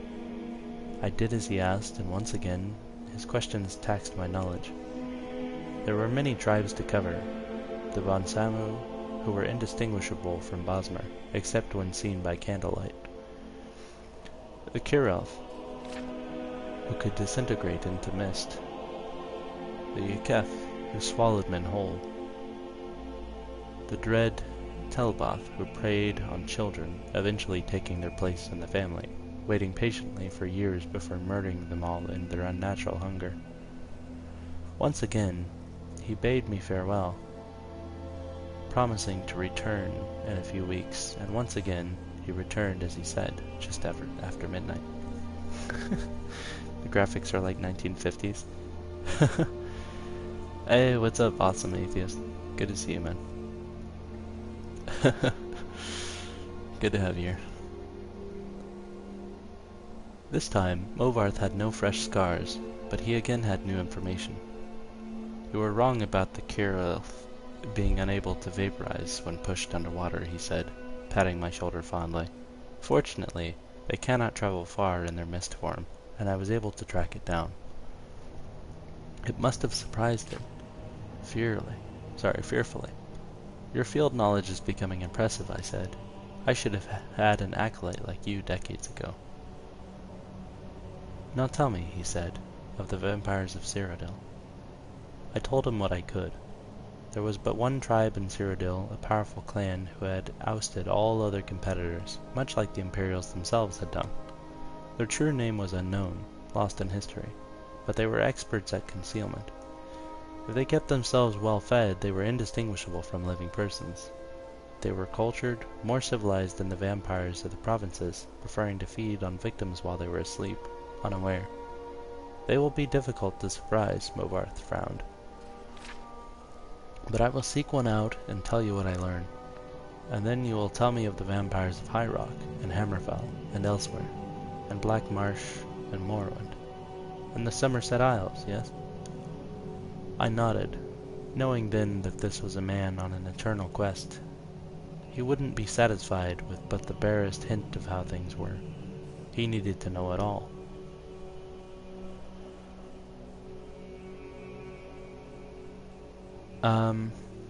Why did the chicken cross the road, Susan?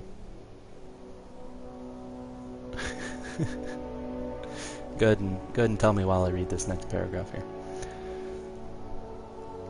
He did not return for a month, and on the night that he did, I could see his frustration and despair, though there were no lights burning in my chapel. I failed, he said, as I lit a candle. You were right. I could not find a single one. I brought the light up to my face and smiled. He was surprised, even stunned by the pallor of my flesh, the dark hunger in my ageless eyes, and the teeth. Oh yes, I think the teeth definitely surprised the man who could not afford to be surprised. I haven't fed in 72 hours, I explained as I fell onto him. He did not land the first blow, or the last. Oh, that was a cool little twist at the end. I like that.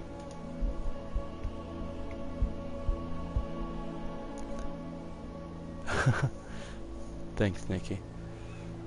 And nice joke, Susan. And I guess I'll see you when you come back from the bathroom, Mr. Awesome. Alright. Now what's next? Let's see. We have all the books in the game, so we have a lot to work with. But we're gonna need to change up that music because it's been playing for a little too long, you know? So let's go to somewhere a little bit less snowy. I can't go to Falkreath yet. So I'll go to like, yeah. We'll go to Riverwood. Why not? I haven't been to Riverwood in a while.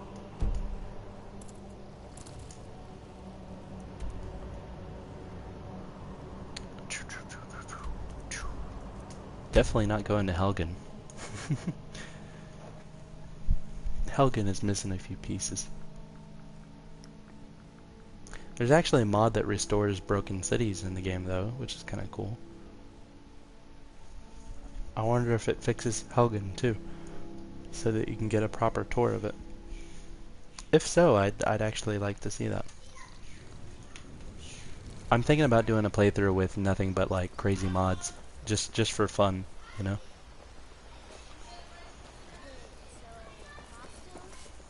You're not serious. Sure I am. We got some furs and tree branches. River?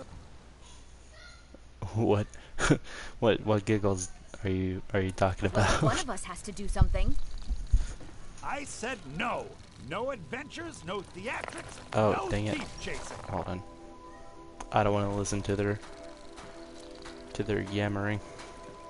That letter will convince Camilla to never speak to Faendal ever again.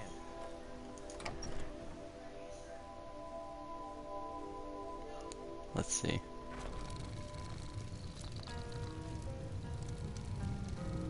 I like that one.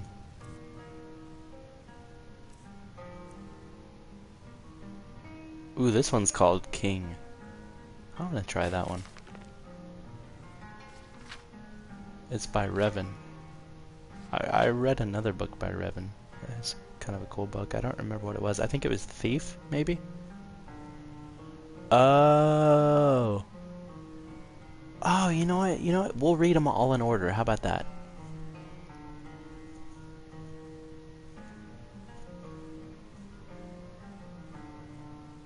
Thanks for telling us that, dude. Oh, good lord. So yeah, let's read Beggar first, and then we'll read Thief again, and then we'll read Warrior. That'll actually be really cool.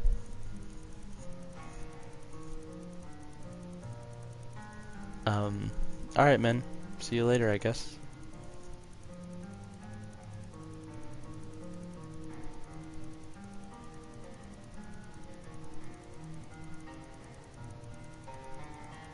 Sorry, this will take just a second, but it'll be worth it. Alright. So we're gonna read the whole Revan storyline here. So this is Beggar. Elsef Errol was the last of the litter of 5 born to the queen of the prosperous Nordic kingdom of Errolgard.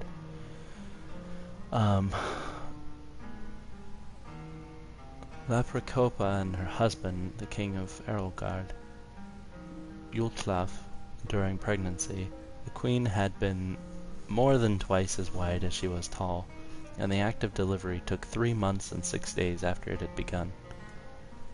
It is perhaps understandable that the Lapracopa elected, upon expelling Elsef, to frown, say, "Good riddance," and die. Like many Nords, Yultlaf did not care very much for his wife and less for his children. His subjects were puzzled, therefore, when he announced that he would follow the ancient tradition of his people of Edmora, of following his beloved spouse to the grave. They had not thought they were particularly in love, nor were they aware that such a tradition existed. Still, the simple people were grateful, for the little royal drama alleviated their boredom, which was and is a common problem in the more obscure parts of northern Skyrim, particularly in wintertide. He gathered his household staff and his 5 fat, bawling little heirs in front of him, and divided his estate. To his son Yunop he gave his title, to his son Lernu he gave his land, to his son Suibud he gave his fortune, to his daughter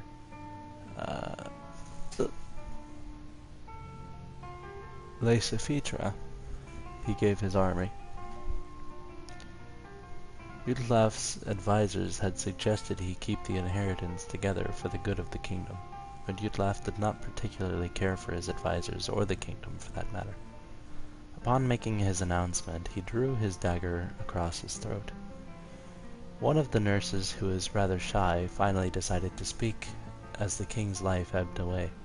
"Your Highness, you forgot your 5th child, little Elsef." Good Yudlaf groaned. It is somewhat hard to concentrate with blood gushing from one's throat, after all. The king tried in vain to think of something to bequeath, but there was nothing left. Finally, he sputtered, irritably. Eslaf should have taken something then, and died. Oh, okay, I see. Eslaf should have taken something then. I see what he's saying. Anyway, that was a babe but a few days old was expected that a babe but a few days old was expected to demand his rightful inheritance was arguably unfair. But so Elsaf Errol was given his birthright with his father's dying breath.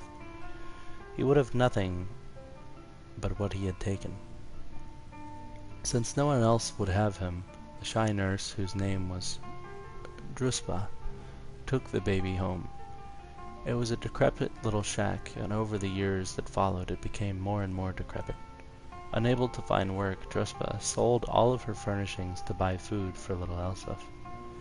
By the time he was old enough to walk and talk, she had sold the walls and the roof as well. So they had nothing but a floor to call home. And if you've ever been to Skyrim, you can appreciate that that is scarcely sufficient. Druspa did not tell Elsaf the story of his birth, or that his brother and sister were leading quite nice lives with their inheritances, for as we have said, she was rather shy and found it difficult to broach the subject. She was so painfully shy, in fact, that whenever he asked any questions about where he came from, Druspa would run away. That was more or less her answer to everything, to flee. In order to communicate with her at all, Elsaf learned how to run almost as soon as he could walk. He couldn't keep up with his adopted mother at first, but in time he learned to go toe-heel if he anticipated a short but fast sprint, and heel-toe if it seemed Druspa was headed for a long-distance marathon flight. He never did get all the answers he needed from her, but Elsaf did learn how to run. The kingdom of Erelgard had, in the years that Elsaf was growing, become quite a grim place. King Yop did not have a treasury, for Suebud had been given that. He did not have any property or income, for Laernu had been given that. He did not have an army to protect the people, for Lysifitra had been given that. Sorry, what? I'm reading the comments now. You said,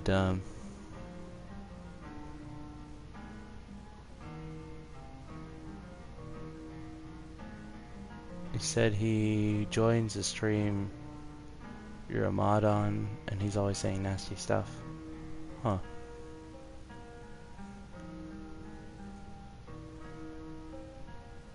And once again, are you calling my giggles adorable?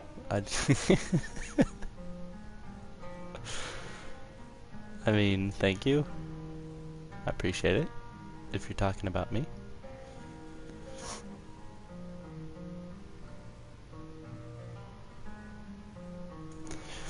Alright.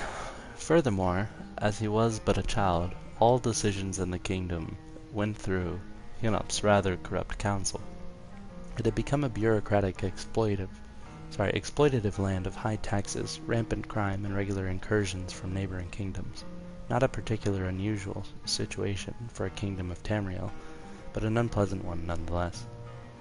The time finally came when the tax collector arrived to Druspa's hovel, such as it was, to collect the only thing that he could, the floor. Rather than protest, the poor shy maid ran away, and Elsaf never saw her again. Without a home or a mother, Elsaf did not know what to do. He had grown accustomed to the cold, open air in Druspa's shack, but he was hungry.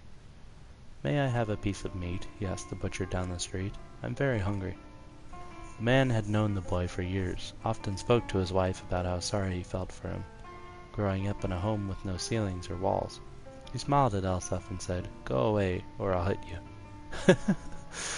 Elsaf hurriedly left the butcher and went to a nearby tavern. The tavern keeper had been a former valet in the king's court and knew that the boy was was by right a prince. Many times he had seen the poor ragged lad in the streets and sighed at the way fate had treated him. "May I have something to eat?" Elsif asked this tavern keeper. "I'm very hungry." "No." Sorry. As soon as I heard the question, "May I have something to eat?" I thought of that stupid SpongeBob episode about the magic conch shell. Anyway. "You're lucky I don't cook you up and eat you," replied the tavern keeper. Elsif hurriedly left the tavern. For the rest of the day, the boy approached the good citizens of Erelgar, begging for food. One person had thrown something at him, but it turned out to be an inedible rock. As night fell, a raggedy man came up to Elsif, and without saying a word, handed him a piece of fruit and a piece of dried meat. The lad took it, wide-eyed, as he devoured it. He thanked the man very sweetly. "If I see you begging on the streets tomorrow," the man growled, "I'll kill you myself. There are only so many beggars we of the guild allow in any one town, and you make it one too many. You're ruining business." It was a good thing Elsif knew how to run. He ran all night. Elsif Errol's story is continued in the book Thief.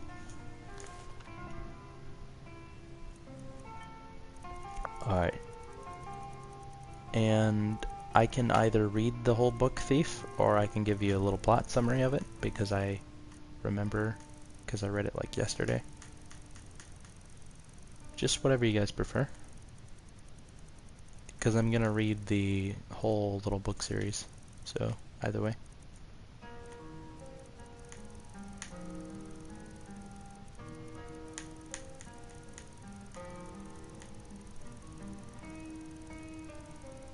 You know what? We'll read it just to get the whole story in perspective. So I feel like it'd be better that way. Oh gosh, we have so many books to read.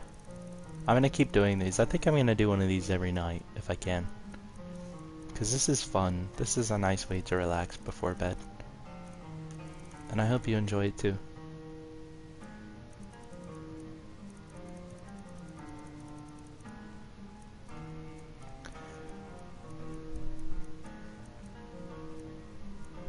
Let's see.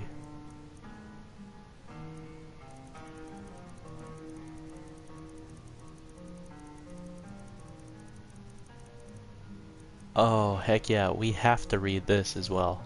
The Lust Argonian Maid. Oh boy.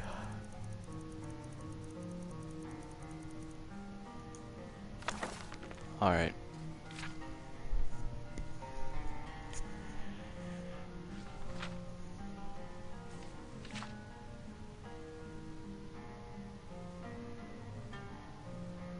Alright, here we go. I will tell you this much, gentle reader.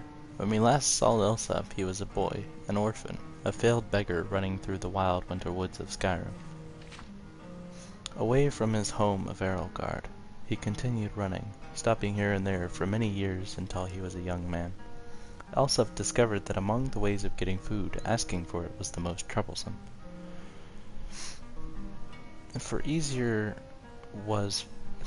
Far easier was finding it in the wilderness or taking it from an unguarded market stall.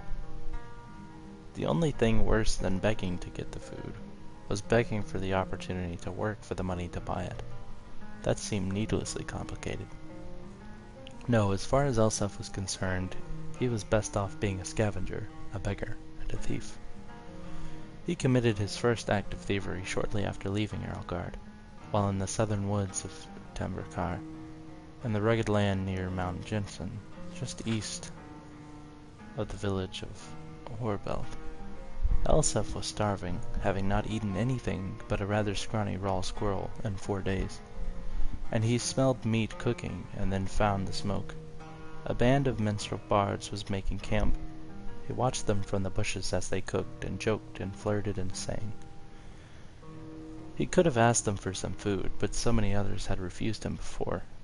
Instead, he rushed out, grabbed a piece of meat from the fire, and wincing from the burns, scrambled up the nearest tree to devour it, while the bard stood under him and laughed. "What is your next move, thief?" giggled a fair, red-headed woman who was covered with tattoos. "How do you intend to disappear without us catching and punishing you?" As the hunger subsided, Elsif realized she was right. The only way to get out of the tree without falling in their midst was to take the branch down to where it hung over a creek. It was a drop off a cliff about 50 feet that seemed like the wisest strategy. So Elsif began crawling in that direction. "Thank you, Susan. I'm glad you're enjoying it." "You do know how to fall, boy," called out a young Khajiit, but a few years older than Elsif, thin but muscular, graceful in his slightest movements. "If you don't, you should just climb down here and take what's coming to you. It's idiotic to break your neck, when we just give you some bruises and send you on your way."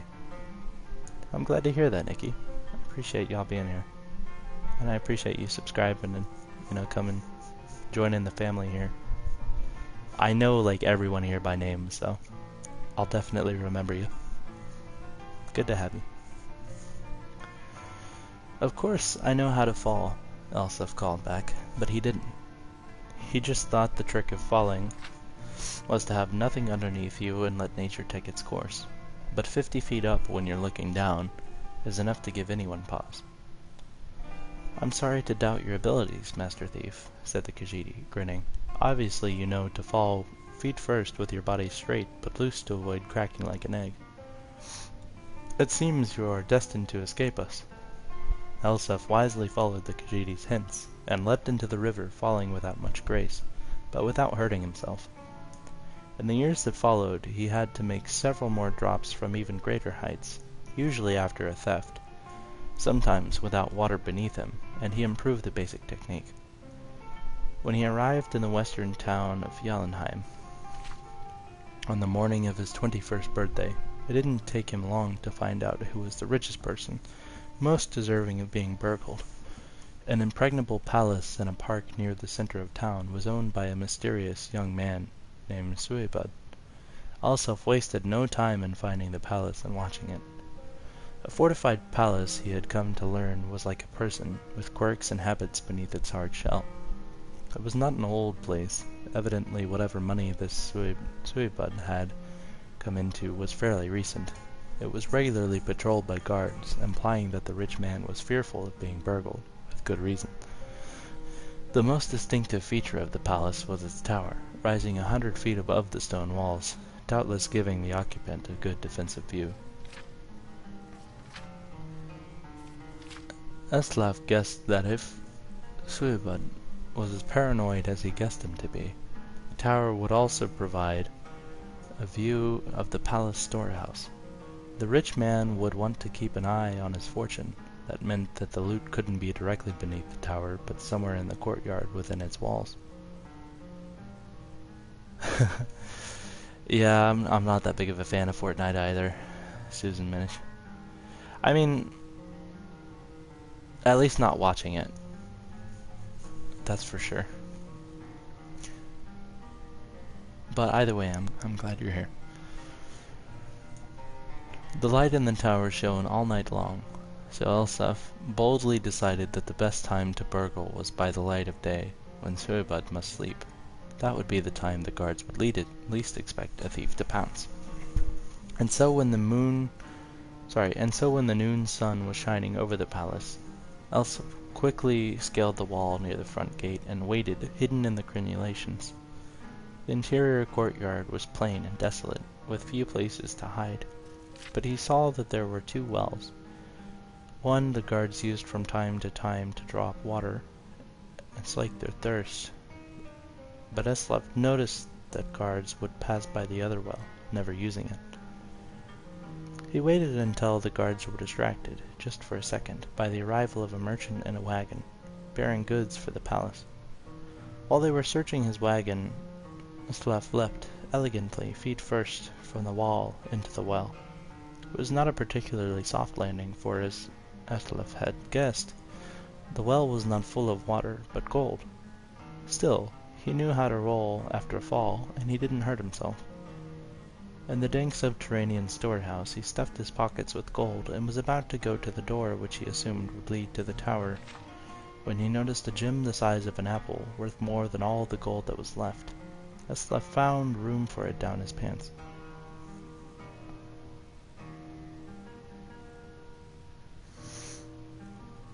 The door did indeed lead to the tower, and Eslef followed its curving stairwell up, walking quietly but quickly.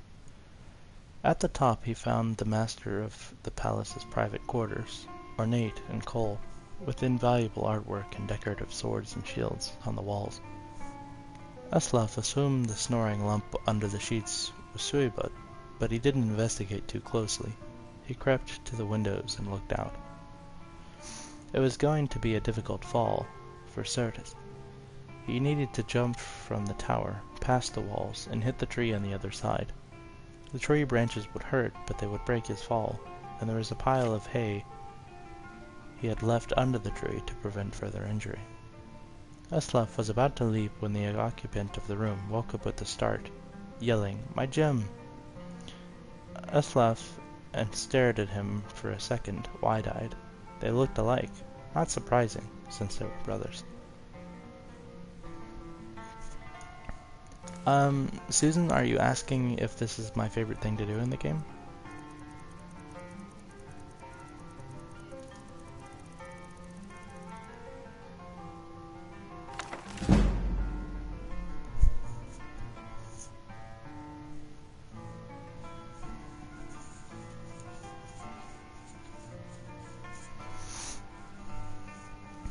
And this is Warrior by Revan, the third part in the series. Alright.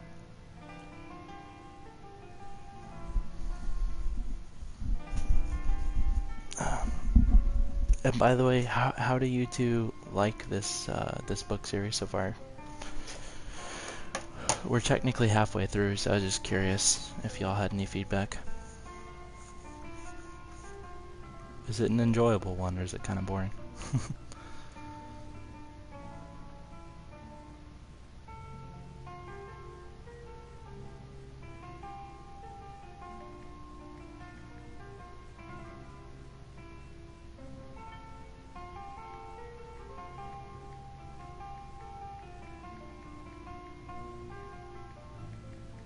Sorry, I'm just texting my friend back really quick.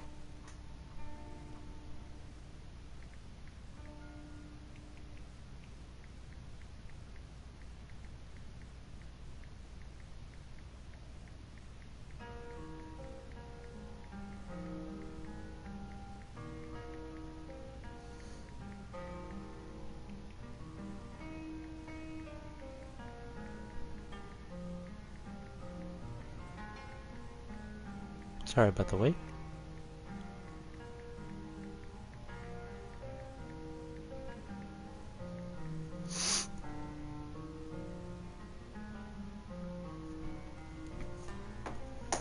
Alright.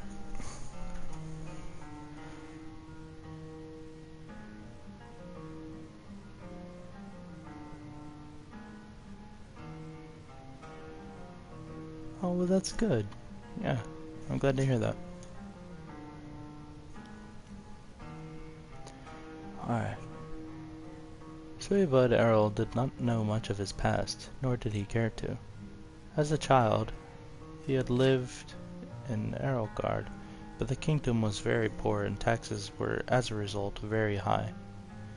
He was too young to manage his abundant inheritance, but his servants, fearing that their master would be ruined, moved him to Jotunheim. No one knew why that location was picked. Some old maid, long dead now, had thought it was a good place to raise a child. No one else had a better idea.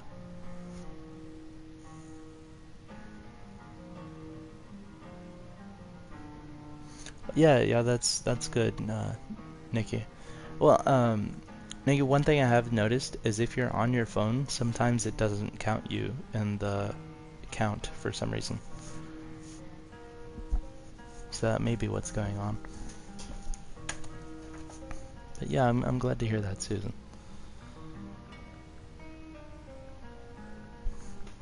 Let me just see what my friend is texting me back here really quick.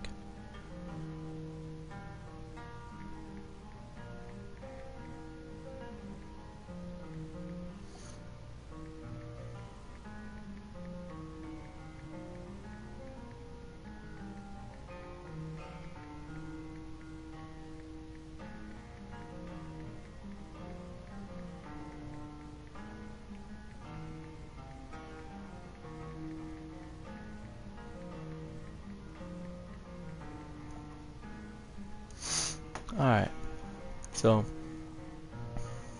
let's see. Next page. There may have been children with a more pampered, more spoiled existence than young Suibun, but that is doubtful. As he grew, he understood that he was rich, but he had nothing else. No family, no social position, no security at all. Loyalty, he found out on more than one occasion, cannot truly be bought. Knowing that he had but one asset, a vast fortune, he was determined to protect it, and if possible, increase it. Some otherwise perfectly nice people are greedy, but Suibud was that rare accident of nature or breeding, who has no other interest but acquiring and hoarding gold. He was willing to do anything to increase his fortune. Most recently, he had begun secretly hiring mercenaries to attack desirable properties, and then buying them when no one wanted to live there anymore. The attacks would then, of course, cease, and Suibud would have profitable land, which he had purchased for his song. It had begun small, with a few farms, but recently he had begun a more ambitious campaign. In north-central Skyrim, there is an area called the Alto, which is of unique geographical interest. It is a dormant volcanic alley surrounded on all sides by glaciers, so the earth is hot, from the volcano, but the constant water drizzle and air is frigid. A grape called jaspe grows there comfortably, and everywhere else in Tamriel it withers and dies. Strange Vineyard is a privately owned, and the wine produced from it is thus rare and extremely expensive. It is said that the Emperor needs the permission of the Imperial Council to have a glass of it once a year. In order to harass the owner of the Alto into selling his land cheap, Suibud had to hire more than a few mercenaries. He had to hire the finest private army in Skyrim. Suibud did not like spending money, but he had agreed to pay the general of the army, a woman called Lysafitra, a gem the size of an apple. He had not given it to her yet. Payment was to be delivered on the success of the mission, but he had trouble sleeping, knowing that he was going to be giving up such a prize.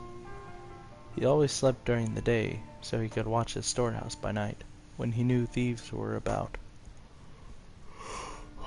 That brings us up to this moment when, after a fitful sleep, Suibud woke up at about noon and surprised a thief in his bedroom. The thief was Eslaf. Eslaf had been contemplating a leap from the window, 100 feet down, onto the branches of a tree beyond the walls of a fortified palace, and a tumble into a stack of hay. Anyone who has ever attempted such a feat will testify that it takes some concentration and nerve to do such a thing. When he saw that the rich man sleeping in the room had awakened, both left him, and Eslaf slipped behind a tall ornamental shield on display to wait for Suibud to go back to sleep. Suibud did not go back to sleep. He had heard nothing, but could feel someone in the room with him. He stood up and began pacing the room. Suibud paced and paced, and gradually decided that he was imagining things. No one was there. His fortune was safe and secure. He was returning to his bed when he heard a clunk. Turning round, he saw the gem, the one he was to give to Lysafitra, on the floor, by the Epmorian cavalry shield. A hand reached out from behind the shield and grabbed it up. "Thief!" Suibud cried out. grabbing a jeweled Akaveri katana from the wall and lunging at the shield. The fight between Eslaf and Soybud will not go down in the annals of great duels. Soybud did not know how to use a sword, and Eslaf was no expert at blocking with a shield. It was clumsy, it was awkward. Soybud was furious, but was psychologically incapable of using the sword in any way that could damage its fine filigree, reducing its market value. Eslaf kept moving, dragging the shield with him, trying to keep it between him and the blade, which is, after all, the most essential part of any block. Soybud screamed in frustration as he struck at the shield, bumping its way across the room. He even tried negotiating with the thief, explaining that the gem was promised to a great warrior named Lysafitra, and if he would give it back, Soybud would happily give him something else in return. Eslaf was not a genius, but he did not believe that. By the time Soybud's guards came to the bedroom in response to their master's calls, he had succeeded in backing the shield into a window. They fell on the shield, having considerable more expertise with their swords than Soybud did, but they discovered that there was no one behind it. Alsif had leapt out their window and escaped.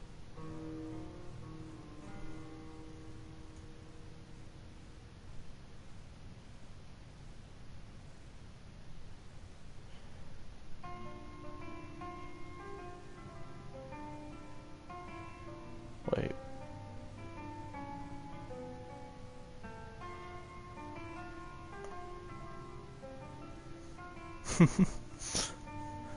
What are you talking about, Susan?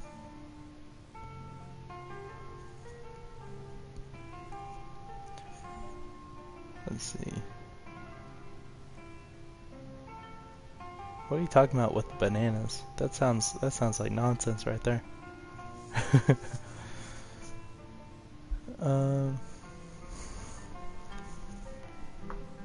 As he ran heavily through the streets of Jellenheim, making jingling noises from the gold coins in his pockets, and feeling the huge gem chafe where he had hidden it, Elsif did not know where he should go next.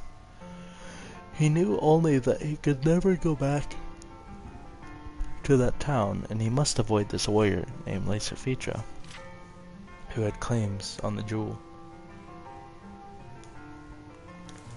Alright, so now we're on the last book, King.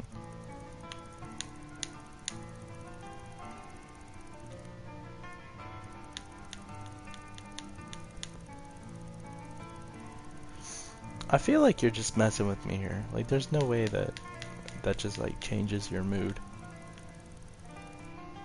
And I don't think you're supposed to eat banana peels.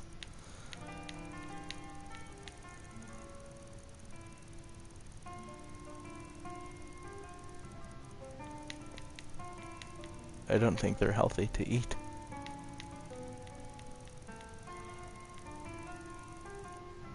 But I could be wrong.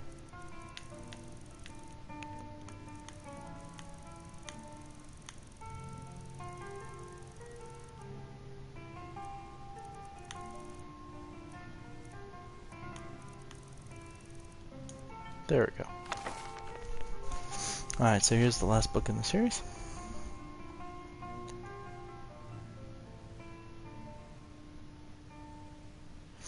We last left Elsaf Errol fleeing for his life, which was a common enough occurrence for him.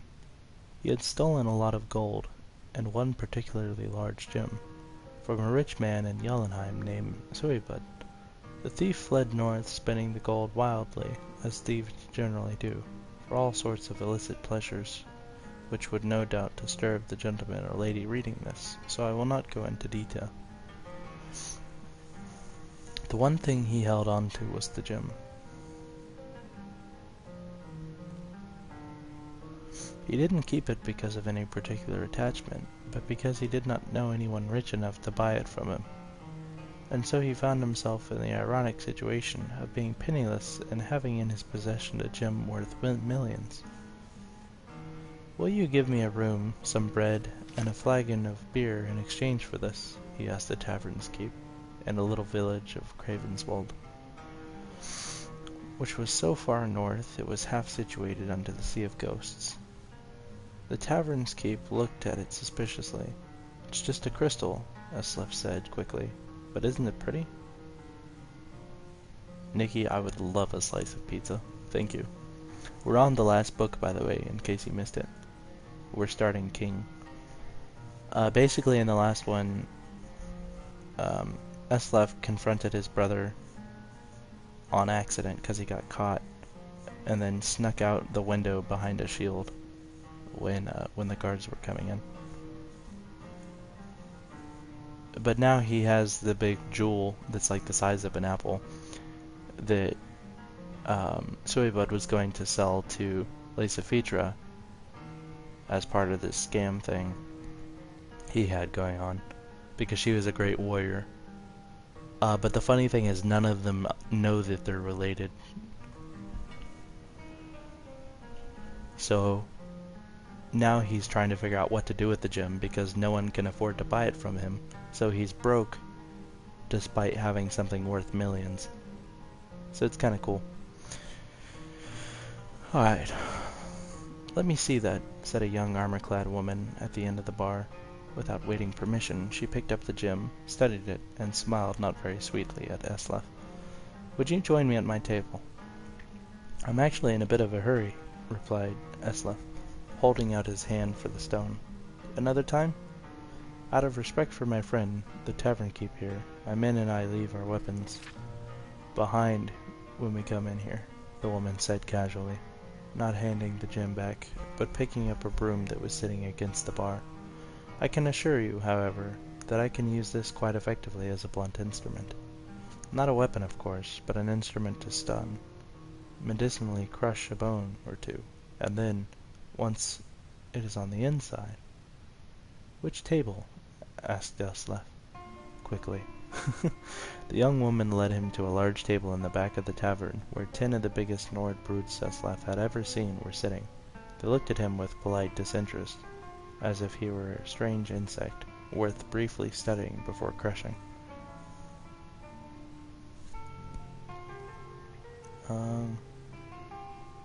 Sorry, what were you saying, Susan?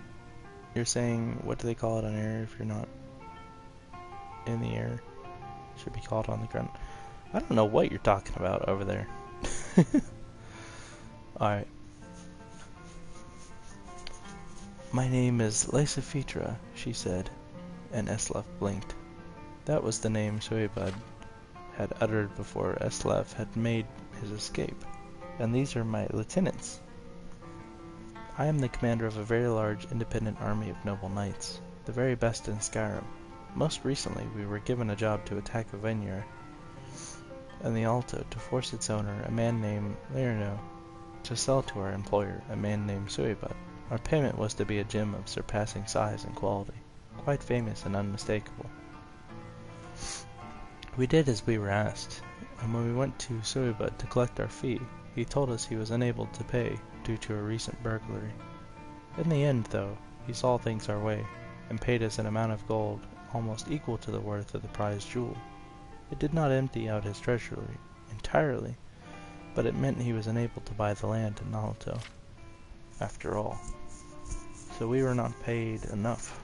Suibud has taken a heavily financial blow, and Lernu's prized crop of Jazbay has been temporarily destroyed for naught."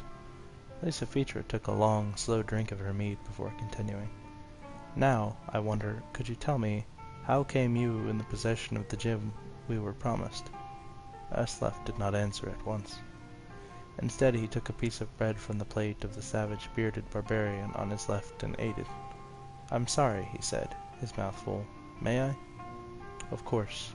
I couldn't stop you from taking the gem even if I wanted to, and as a matter of fact, I don't mind at all. It's also useless to deny how it came into my possession. I stole it from your employer.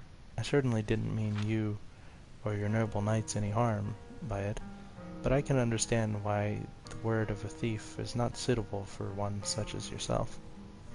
"No," replied Lisa Fitra, frowning, but her eyes showing amusement.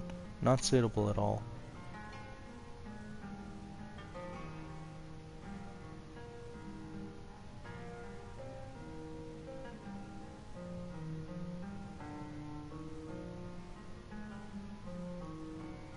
Oh, I see what you mean, Susan. Okay. Alright. But before you kill me, Eslef said, grabbing another piece of bread, tell me how suitable it is for noble knights such as yourself to be paid twice for one job. I have no honor myself, but I would have thought that since Suiba took a profit loss to pay you, and now you have the gym, your handsome profit is not entirely honorable. Lisa Feature picked up the broom and looked at Eslef. Then she laughed. What is your name, thief? Eslef, said the thief. We will take the gem as it was promised to us, but you are right. We should not be paid twice for the same job. So, said the warrior woman, putting down the broomstick, you are our new employer. What would you have your own army do for you? Many people could find quite a few good uses for their own army, but Eslef was not among them. He searched his brain and finally was decided that it was a debt to be paid later. For all her brutality, Lisa Feature was a simple woman, raised, he learned, by the very army she commanded. Fighting and honor were the only things she knew. When Eslef left Cravenswood, he had an army at his beck and call, but not a coin to his name. He knew he would have to steal something soon. As he wandered the woods scrounging for food, he was beset with a strange feeling of familiarity. These were the very woods he had been in as a child, also starving, also scrounging. When he came out on the road, he found that he had come back to the kingdom where he had been raised by the dear, stupid, shy maid Druspa. He was an arrow guard, but had fallen even deeper into despair since his youth. The shops that had refused him food were boarded up, abandoned. The only people left were hollow, hopeless figures so ravaged by taxation, despotism, and barbaric raids that they were too weak to flee. Eslaf realized how lucky he was to have gotten out in his youth. There was, however, a castle and a king. Eslaf immediately made plans to raid the treasury. As usual, he watched the place carefully, taking note of the security and the habits of the guards. This took some time. In the end, he realized there was no security and no guards. He walked in the front door and down the empty corridors to the treasury. It was full of precisely nothing except one man. He was Eslef's age, but he looked much older. There's nothing to steal, he said. Would that there was.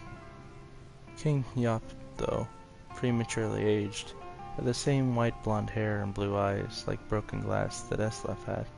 In fact, he resembled Suiba and Lisa Feature as well. And though Eslef had never met the ruined landlord of the Alto Lerna, he looked him too. Not surprisingly, since they were quintuplets. So, you have nothing? Asked Eslef gently. Nothing except my poor kingdom, cursed, the king grumbled. Before I came to the throne, it was powerful and rich, but I inherited none of that, only the title. For my entire life, I've had responsibility thrust on my shoulders, but never had the means to handle it properly. I look over the desolation which is my birthright, and I hate it. If it were possible to steal a kingdom, I would not lift a finger to stop you. It was, it turned out, quite possible to steal a kingdom. Eslef had become known as Yunop, a deception easily done given their physical similarities. The real Yunop, taking the name of Blackilnu, happily left his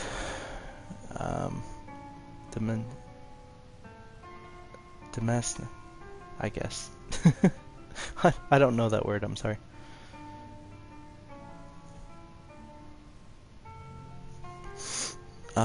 Becoming eventually a simple worker in the vineyards of the Alto. For the first time free of responsibility, he fell into his new life with gusto, the years melting off him. The new Yunop called in his favor with Lysiphaedra, using her army to restore peace to the kingdom of Erelgard. Now that it was safe, business and commerce began to return to the land, and Eslef reduced the tyrannical taxes to encourage it to grow. Upon hearing that, Suibud, ever nervous about losing his money, elected to return to the land of his birth. When he died years later out of greed, he had refused to name someone an heir, so the kingdom received its entire fortune. Sorry. Eslaf used part of the gold to buy the vineyards of the Alto, after hearing great things about it from Yunnan. And so it was that the Earlguard was returned to its previous prosperity by the fifth-born child of King Yoltaf, Eslaf Earl, beggar, thief, warrior of swords, and king. Oh, that's actually really cool. I feel like that was a worthwhile read. That was really cool. I'm getting kind of sick of this music though. It's been the same exact music the whole time.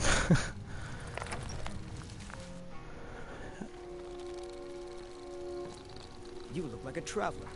Someone that has seen faraway places and heard new stories. So, I was gonna say, Nikki, what kind of streams do you do? She was saying you did streams or something. I was just kind of curious.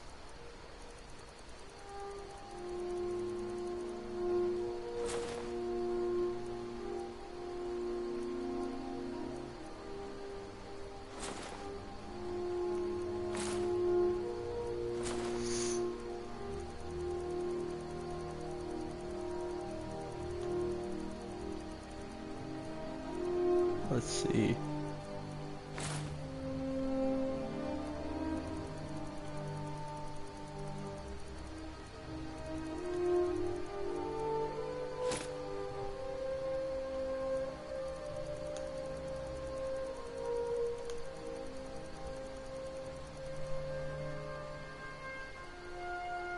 Do glitch videos if you play with no mods. I want all the achievements. But you do Daedric quests, Dawn Guard, stuff like that. Oh, that's cool.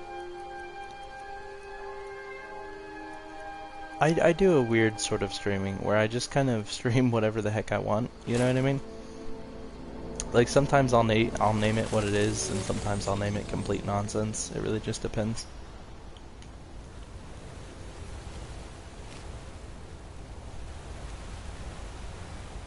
Woohoo! This is what it's like to be a race car driver in Skyrim.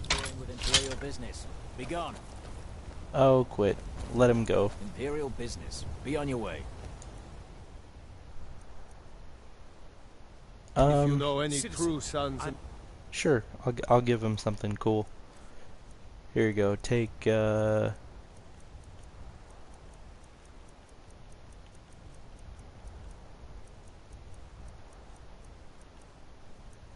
Take a silver greatsword. Here you go. And have a clothes. There you go. Die, dog! Give up,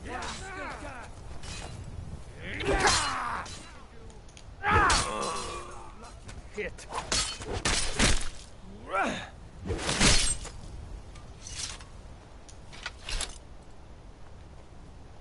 Next Imperial I see.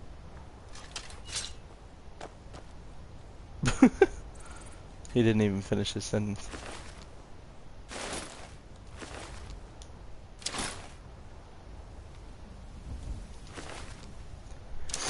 Despite all my cheating on this playthrough, I'm actually not cheating that much, believe it or not. Basically, I've taken some shortcuts as far as like getting items and stuff goes, but aside from that, I haven't really cheated at all. I have a few extra mods like a speed boot item, a jumping mod, and some like carry weight stuff. But aside from that, there's nothing truly game breaking. Like I haven't really cheated to a large degree or anything. In fact, the whole point of this playthrough was originally just to show people how to become OP without using any cheats. I'm just sort of speeding the process up by using mods that let me get to the the QA smoke room, which is a room hidden under the game that sort of has every item in the game. So I use that to grab a few things that I'm going to need without having to smith them, which would take much longer. But I can technically smith them, I just didn't want to go get the items. But you see I have smithing to 100.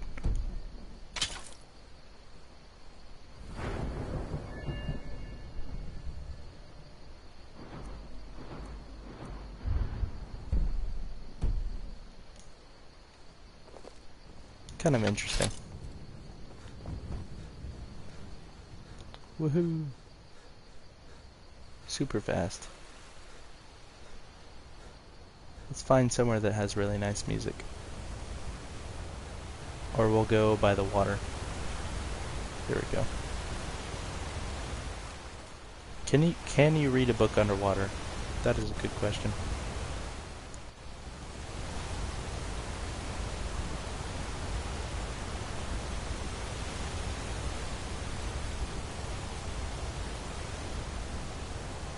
Or just like halfway through the water.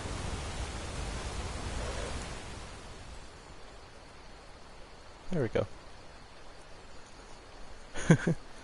Alright, are you guys ready for the most infamous book in the entire game?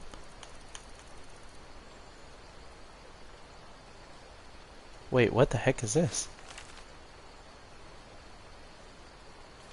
Folio edition.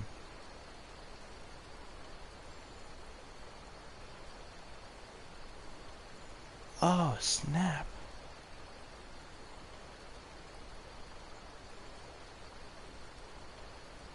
Wow, okay.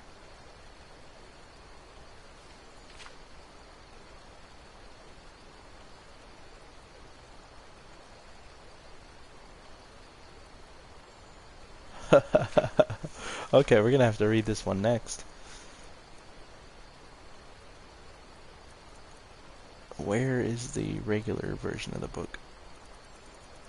It must be under the T's.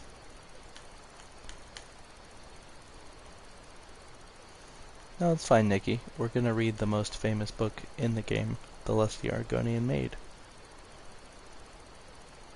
We're gonna read parts 1 and 2.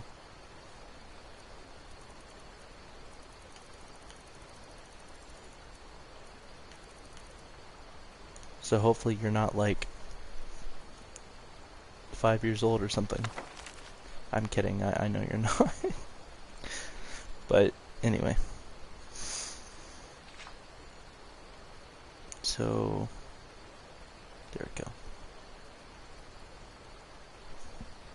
So Lifsertel says, "Certainly not, kind sir. I am here, but to clean your chambers."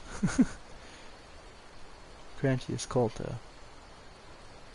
Is that all you have come here for, little one, my chambers?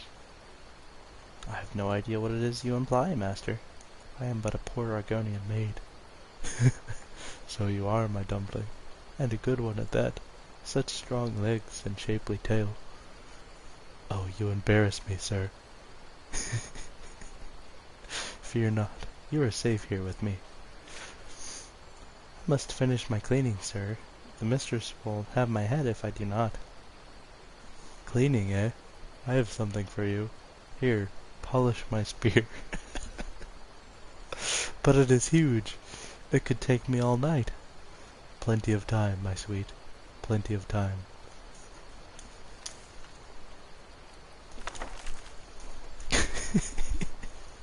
I love the innuendos. It's so funny.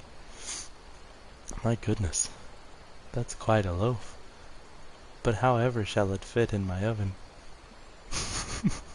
This loaf isn't ready for baking, my sweet. It has yet to rise. If only we could hurry that along. How would I accomplish such a task? Oh, my foolish little Argonian maid. You must use your hands. Oh, man. Okay. You wish me need the loaf? Here. Of course. But what if the mistress catches me? Your loaf was meant to satisfy her appetite. Don't fret, my delicate flower. I'll satisfy the mistress's cravings later. Very well, but I'm afraid my oven isn't hot enough. It could take hours. Plenty of time, my sweet. Plenty of time.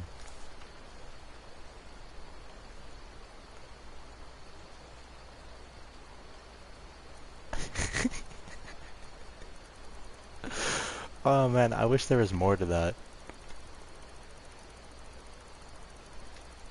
I would pay for like a real copy of that book. If it was like a full-on thing. What do you mean that escalated really quickly? Did you not get the innuendos throughout the whole thing? Like it's literally... literally the whole thing is an innuendo.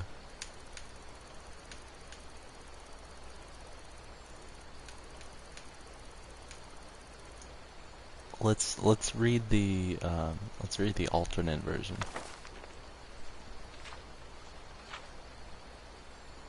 Okay.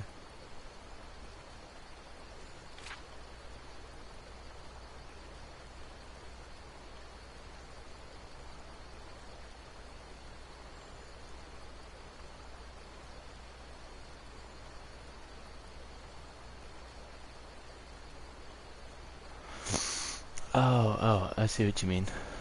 Um,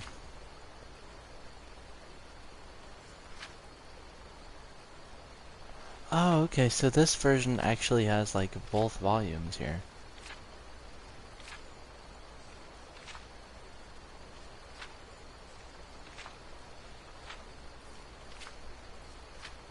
Oh yeah, it was a spear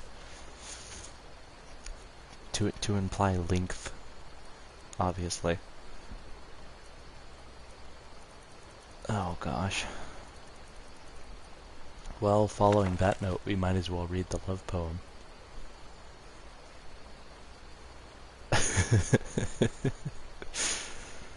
Alright, this is from Calcimo to Feline.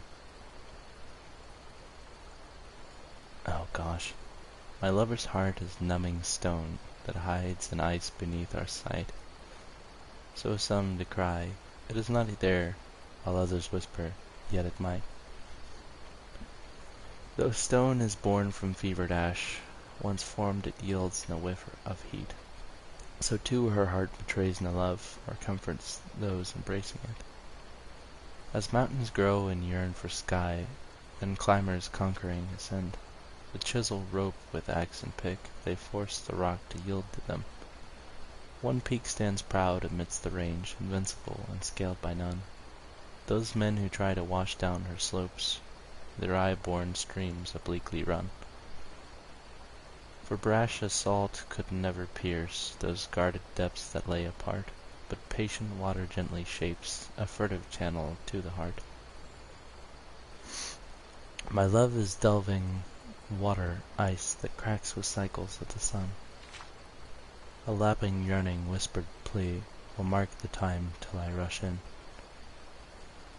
For I've dwelt among the rocks, my city carved from rugged stone, so in that burrow I will creep and warm the soul which makes my home.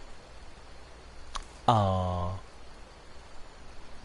I wonder if you could get away with like ripping that off. Just like copy that poem down and give it to some random person that you have a crush on. And just like see what happens. They probably won't even understand half of it, but they'll be like, oh, it's a poem for me.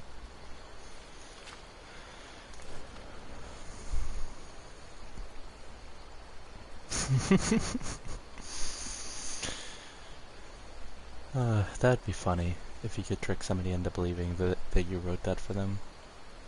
Like, you should be like, yeah, that's from Skyrim. I'm sorry.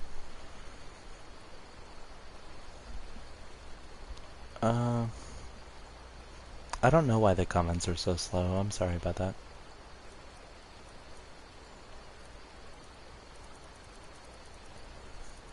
Gosh, what time is it? Oh, it's 11:41 here. That's not too bad though.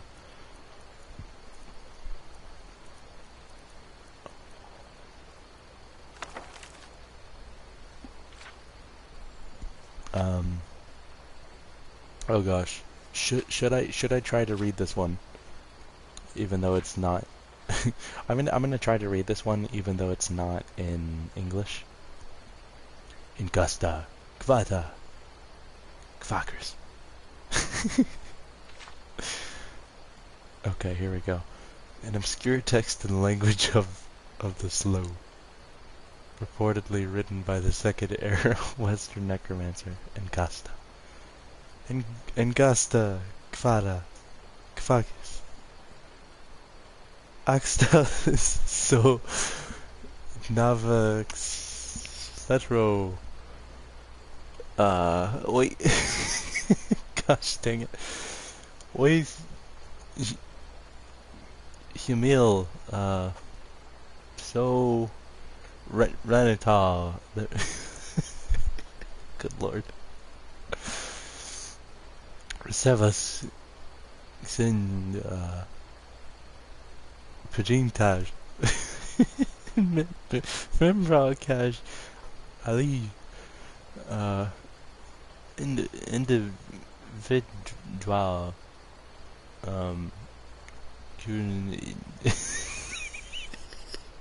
freaking hell, dude. Kunin Eminir Tuskas, so Renata Activado and skate apparatus and formal una una vis pre so Lucao so Xirmo Nada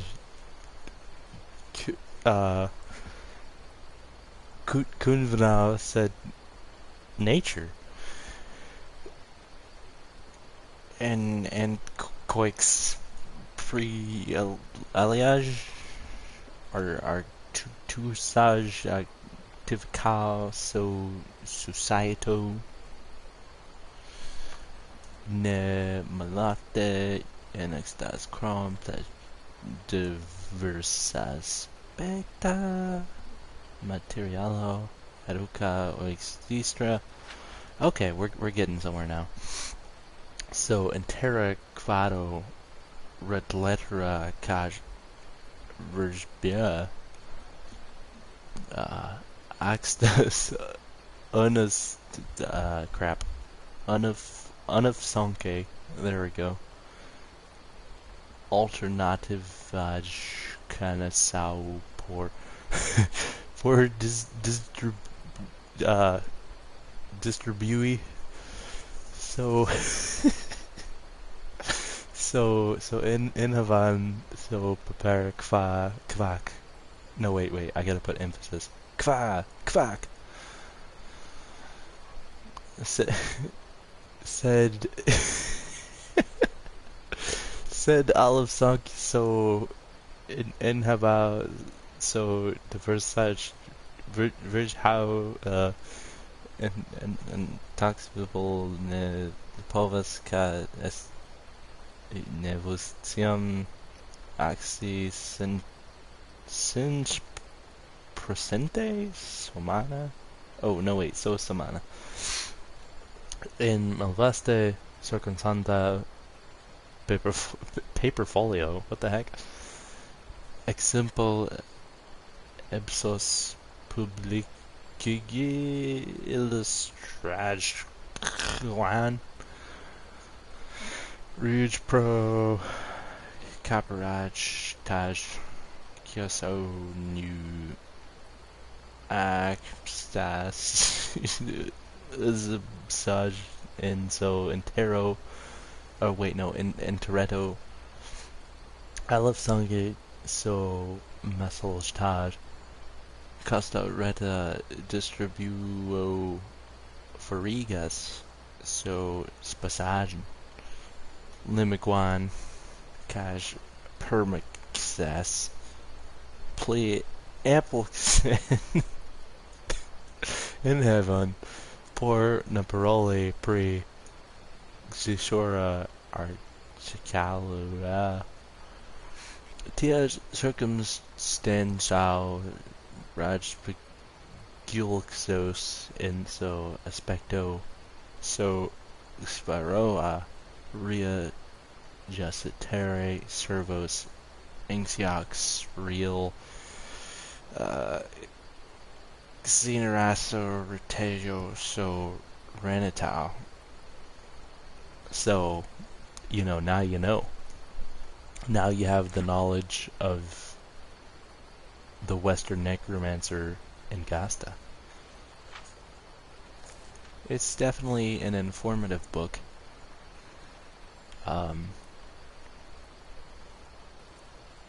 Yeah. Yeah, that was a good read. Whew, let's not ever do that one again.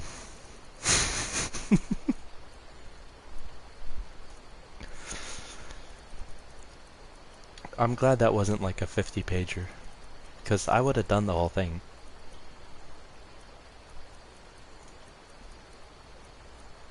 And I feel like the joke might have worn off at that point.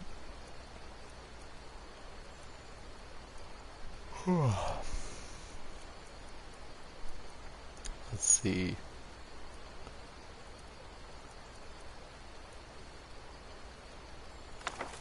Oh, I forgot about this book. I can't use it yet. Yeah, the List the Argonian Knave is pretty good. I'd actually pay for a sequel. If they had like a whole script for the List the Argonian like screenplay, I would read that. All right. So what should we read?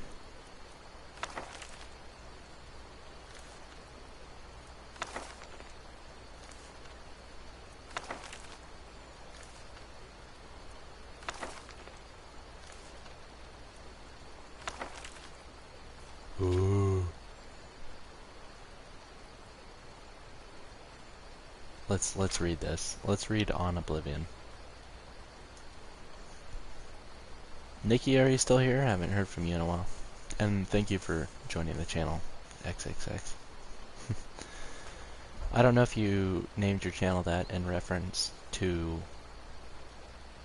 XXX Tentacion or in reference to porn, but either way, good to have you here.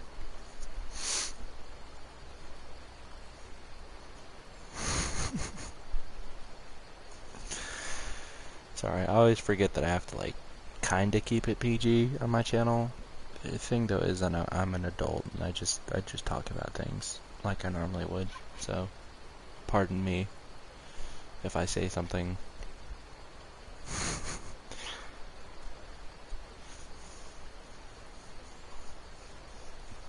Oh gosh, I have a bruise on my leg. What the heck?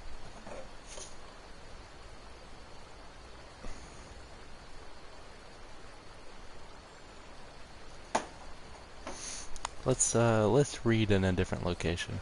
Let's find somewhere else to chill. Apparently there's a wolf somewhere. I guess we'll find him real quick. Ah, I missed. I swing, and I missed. And then I fired, and I missed. And I fired, and I missed. And then I fired, but I missed. That is a stupid reference to a Game Grumps episode. It's another YouTube channel that I watch on occasion. And definitely do enjoy.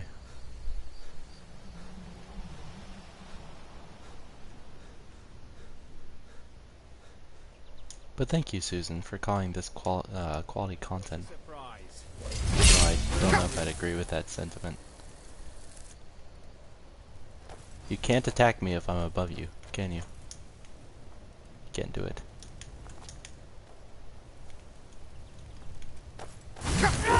Oh, hold on. Watch this. Dang it. Don't mind the fact that I'm not wearing armor.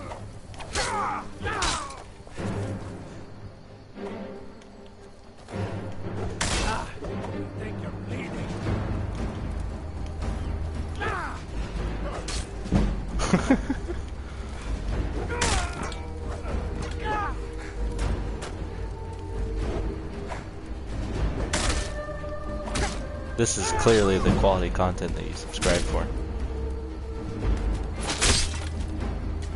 Alright, anyway. I run too fast to pick up his items.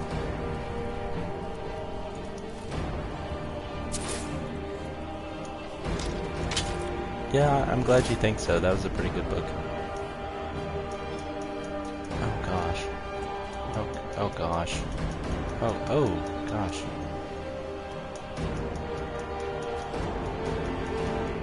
Let's see how scaling a mountain works when we have the ability to jump like this.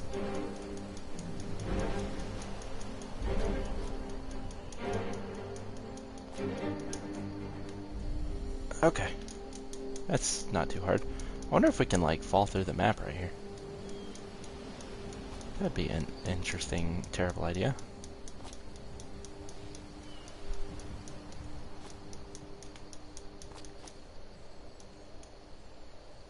Oh, nice.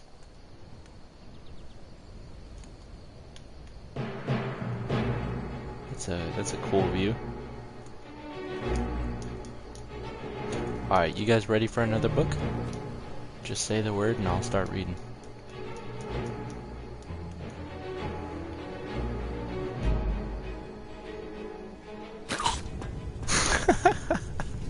Oops. Oh, that's hot. Alright.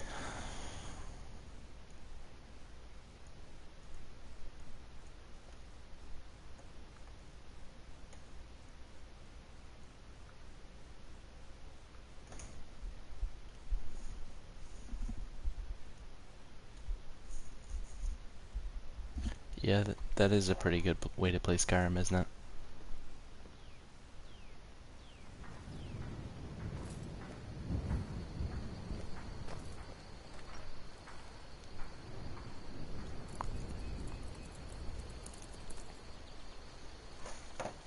Alright. Let's see what people think the best location for music is.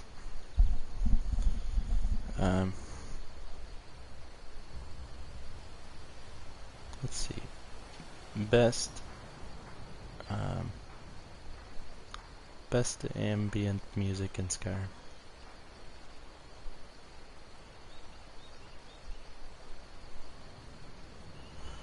Let's figure out where it is that people enjoy the most.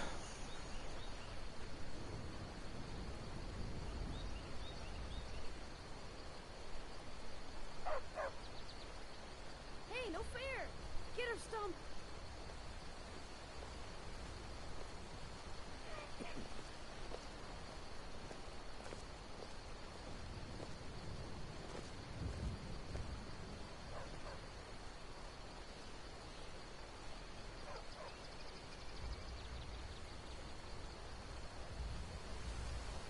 Huh, okay, so somebody said... You said Solstheim?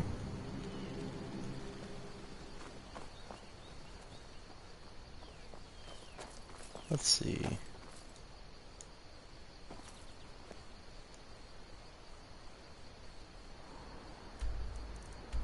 I can't go to Solstheim yet. At least I don't think I can. Oh wait, yeah I can, never mind. What am I talking about?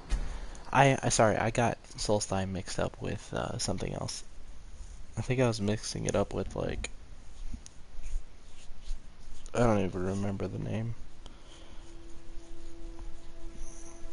But yeah, let's go to Solstheim.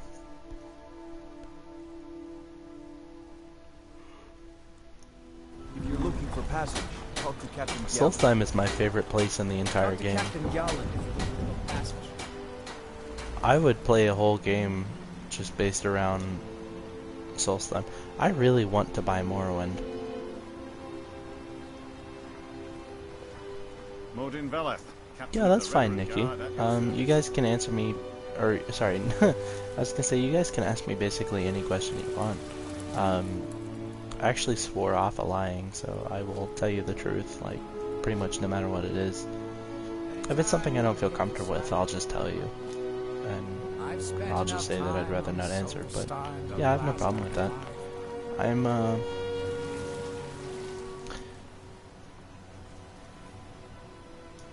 if you're talking to me, I'm 19, about to be 20.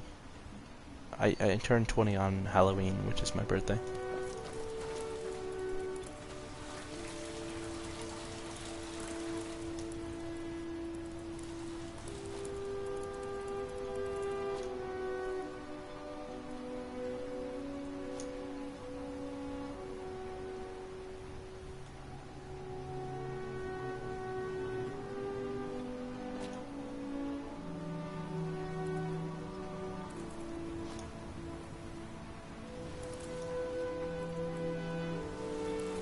What, Nikki?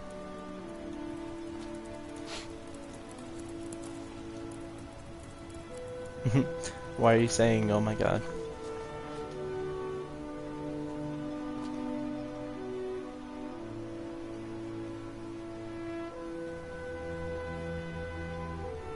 Oh, do I? That's weird.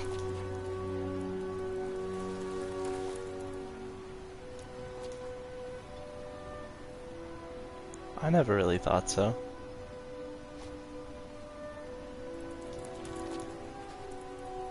It's good to know, I guess.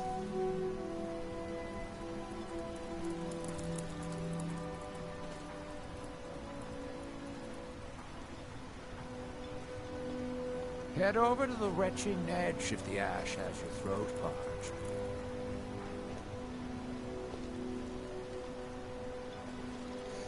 The wretched niche is right over here, I think. Obey our laws, or suffer the consequences.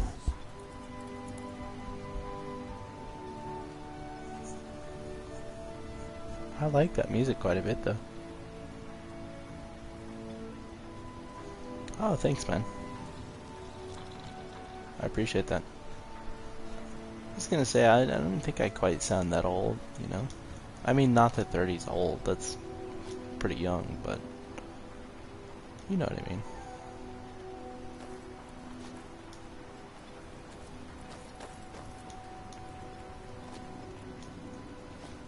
But that's cool. Maybe I'll be like the next Cry. I mean, not really though. It's hard to beat his voice.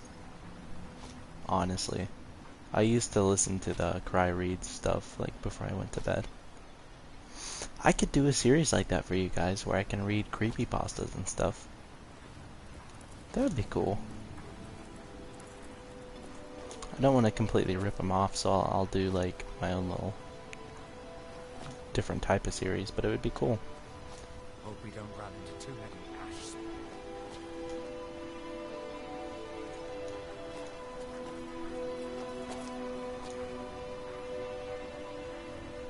Well, Nikki, I imagine that's a compliment, so thank you.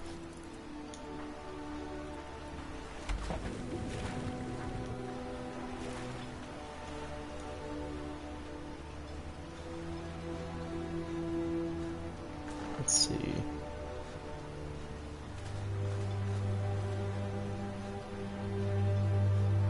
Well, thanks, man. So, something I haven't told many people in here is I was actually thinking about doing... Actually, I think I may have mentioned it a long, long time ago. I was thinking about reading books on the channel. Like, proper books. But there's just some weird copyright stuff that I have to worry about. But none of my content is monetized right now, so I'm not making anything from this unless you guys donate to my, what is it?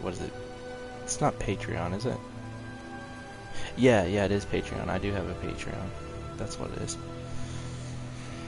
But yeah, unless you guys donate to that or something, like, I don't make any money from it, so I don't think that it would matter if I broke some copyright rules, would it?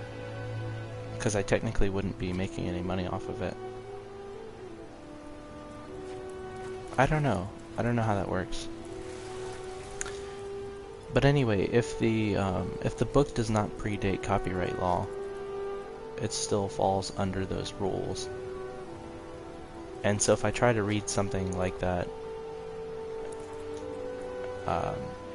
the algorithm may actually figure it out, and basically the video will get claimed or copy striked.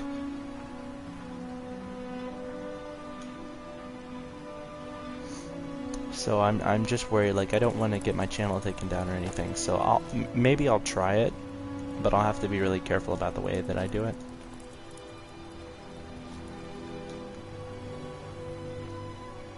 Or I'll just have to find really, really old books to read. I have a bunch of books from like 1918 and like stuff like that, so it's pretty cool. Oh, are you talking about the Slender Man movie?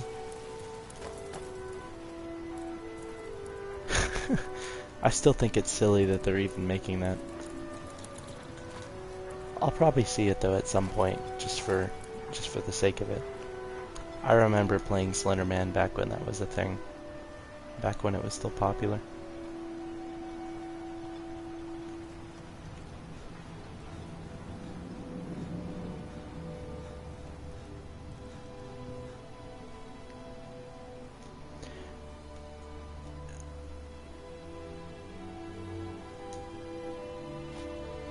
Anytime you want to head for Skyrim. You pay me $30 to read a Harry Potter book? Hey, heck, you could... you could donate $30 to Patreon and hit me up with a message on there saying, read a Harry Potter book. But no, I don't actually expect anyone to pay me for any of this nonsense. This channel is more of a passion project than anything. I would definitely appreciate donations and stuff, but it's definitely not required. I actually, what's the jump mod called, you said? The jump mod is called,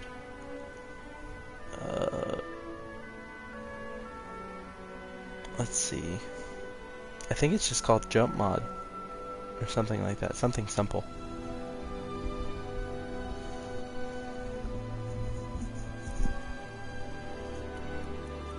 Yeah, okay, it's called Big Jump. Big Jump 5x, so 5 times.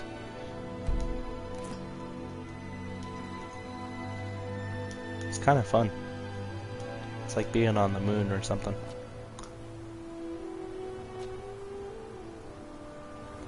But yeah, I was gonna say, I actually wrote a message on Patreon for anyone that donates, but no one's ever donated. So no one's ever gotten to see the message that I wrote for you guys. So maybe one day I'll have somebody finally read it. The book in my dream showed me. But I literally wrote out like a whole paragraph. Sky like a dragon.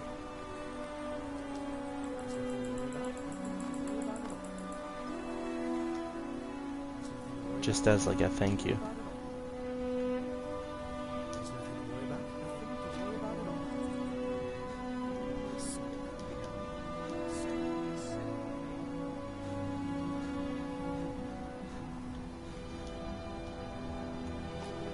But Nikki, if you're still here, hypothetically, if I were to read a Harry Potter book, which one would you want me to read? Would you want me to just read the first one? You'd probably be offended or something if I like started with the last one or something. Probably be like, dang it.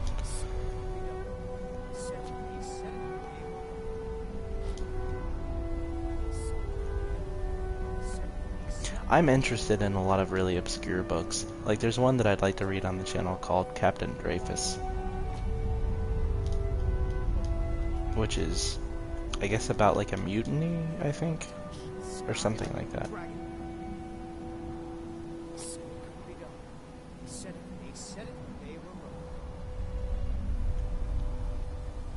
But I think it has to do with like a ship captain or something, a story about him.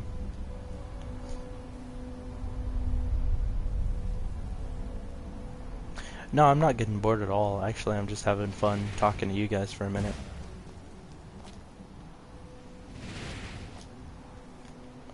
The heck is this thing? I don't remember.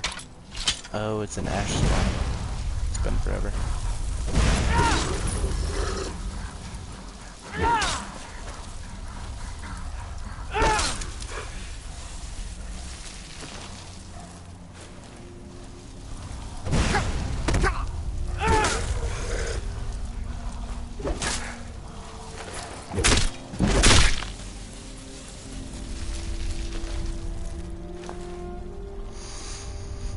Yeah, so, I don't...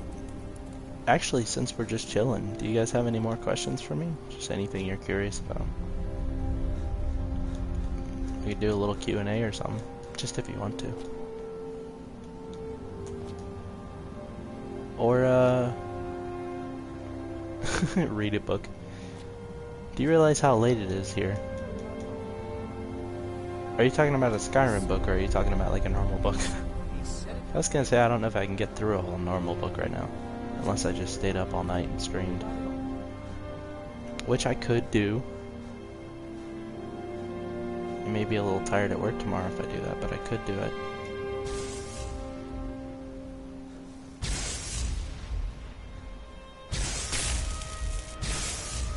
I'm the type of guy that can't possibly fall asleep if I'm, like, in a chair or looking at a game or something like this. But if I'm even remotely near the bed, I will pass out in a heartbeat.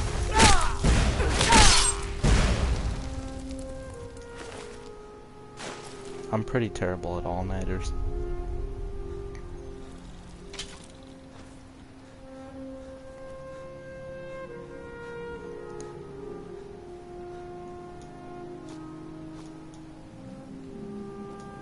Because at some point I usually go to like watch YouTube and lay down. But I'm like, oh, I'll stay awake because I'm watching videos. And every time I fail, and I fall asleep.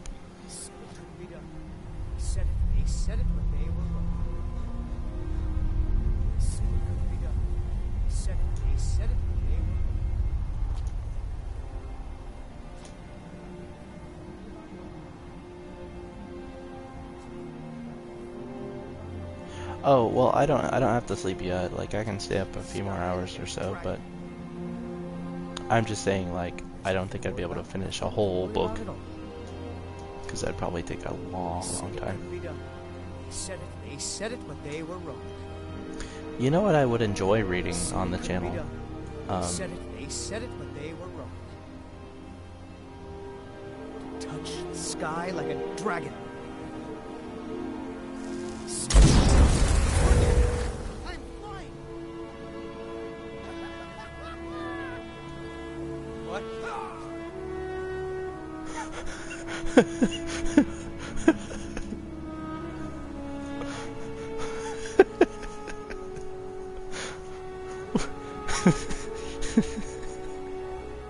What the hell?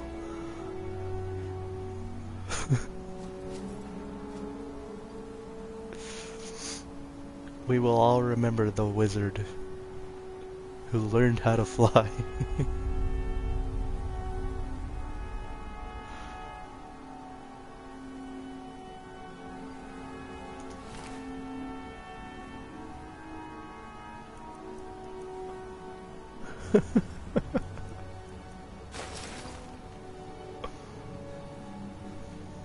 That is hilarious.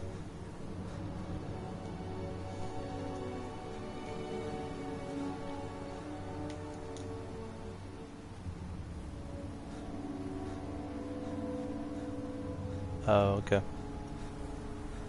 But yeah, no, guys, I'm fine. I don't need the rest yet.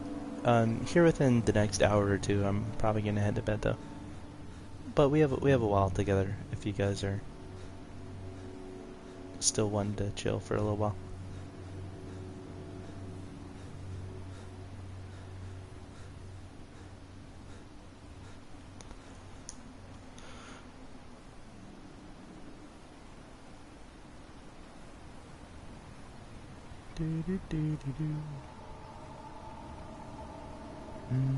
Why you'd leave your homeland behind to venture Let's see, just really quick, if there's a better jumping mod. There's got to be another jumping mod, doesn't there?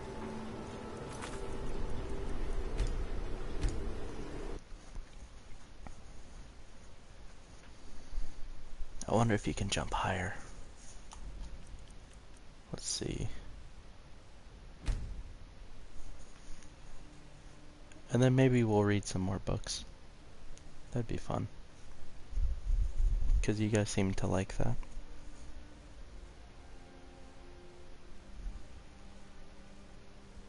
Really, I just want some really stupid mods that are just fun. Let's see. I'm very tempted to try this one. Just because I feel like it would be silly.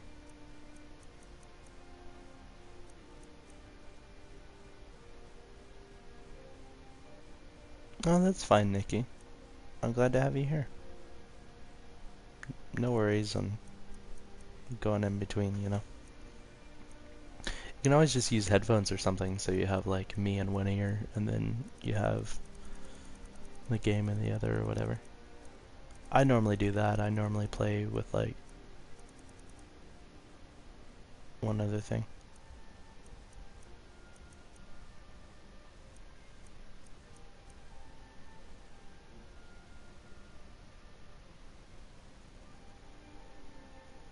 Let's see.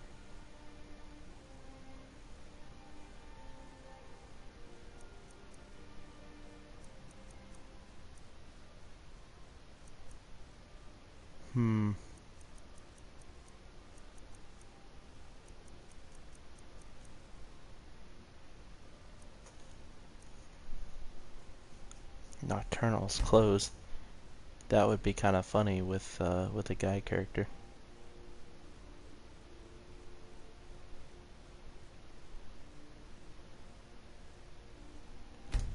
We'll favorite it for later on.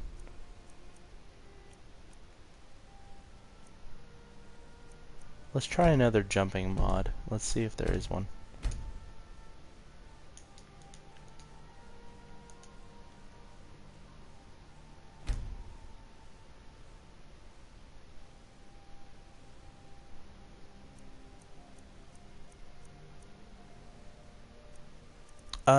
What can you guys call me?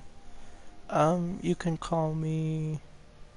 I mean, you can call me the Woe, you can call me my PlayStation username, the shortened version of it, you can just call me Pepsi or something, because my username here is PepsiVin. Funny story, my account name right now is actually PepsiVin2, because I made the original PepsiVin account, and my PS3 broke, so I didn't get to play for like a year or two. And then by the time I got back and got the PS4, I was like, crap, I can't remember my password. So I couldn't ever get into my account, so I just had to make the second of that account. So I actually own PepsiVin 1 and 2. It's just now I'm using the second one, then I can't access the first one. So, whatever. But no, just, I mean, my name is Brandon. You can call me Brandon if you want.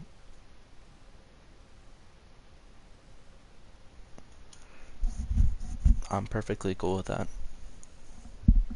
My name is definitely not a secret on here.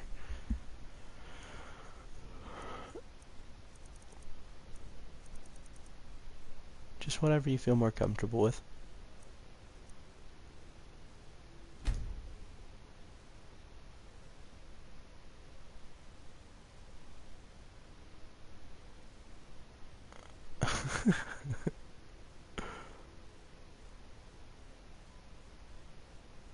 Oh, that sounds awesome. I'm downloading that right now.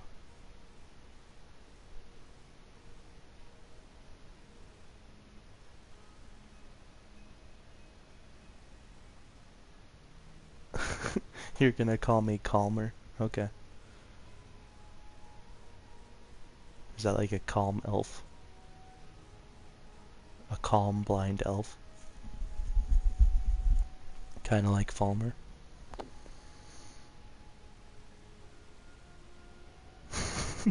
No, I'm kidding.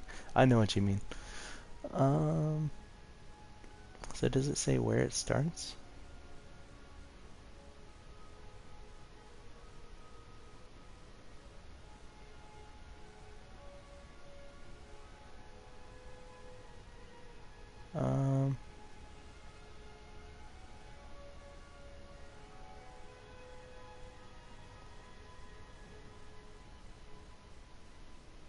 Okay, so it says...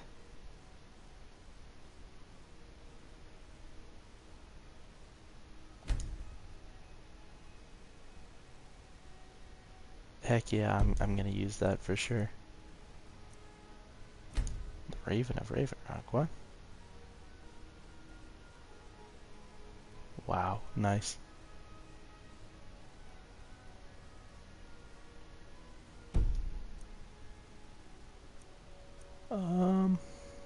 Shrink or enlarge spells. Oh god. Don't give me that power. Oh no.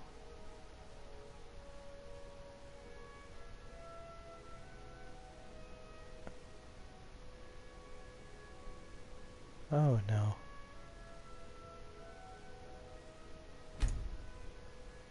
We're downloading it for sure.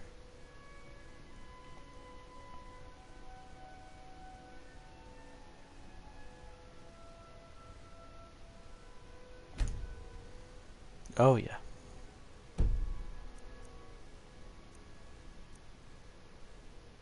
Ring of Swiftness, what?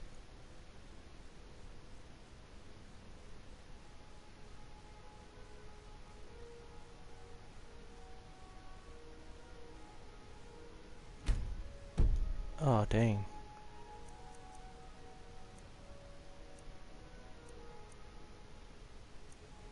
10 times jump height. Oh heck yeah.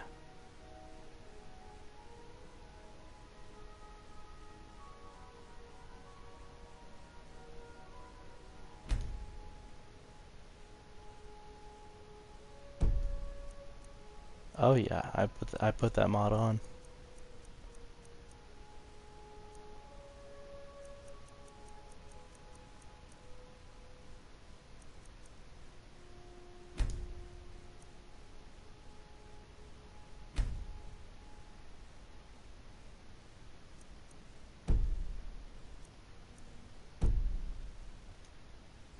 Okay.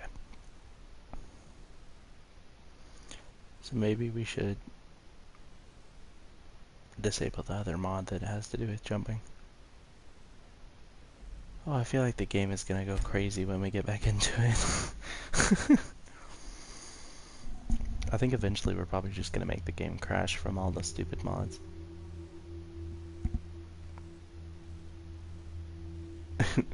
What do you mean, Nikki?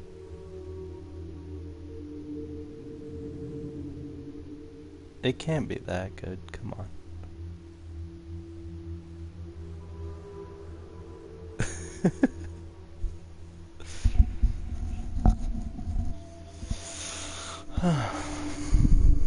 If only everyone liked it that much.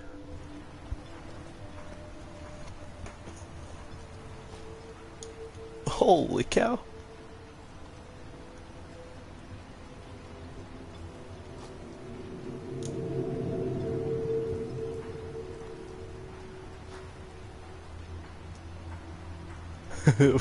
What do you mean, Watch but what you you're won't get up doing. in the morning?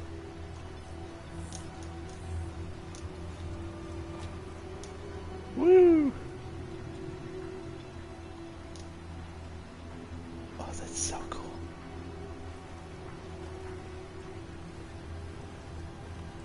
Okay, let's try the...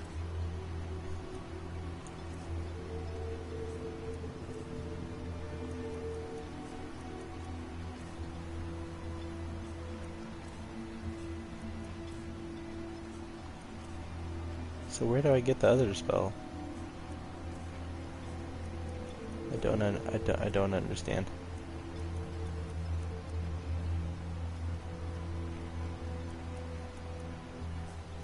Is it a shout maybe? Nah.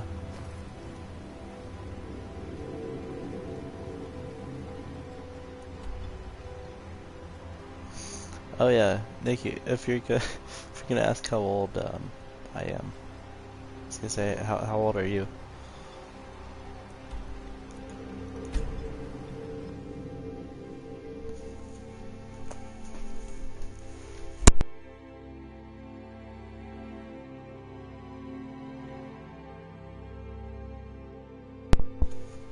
Some say you're not supposed to ask women that, but whatever.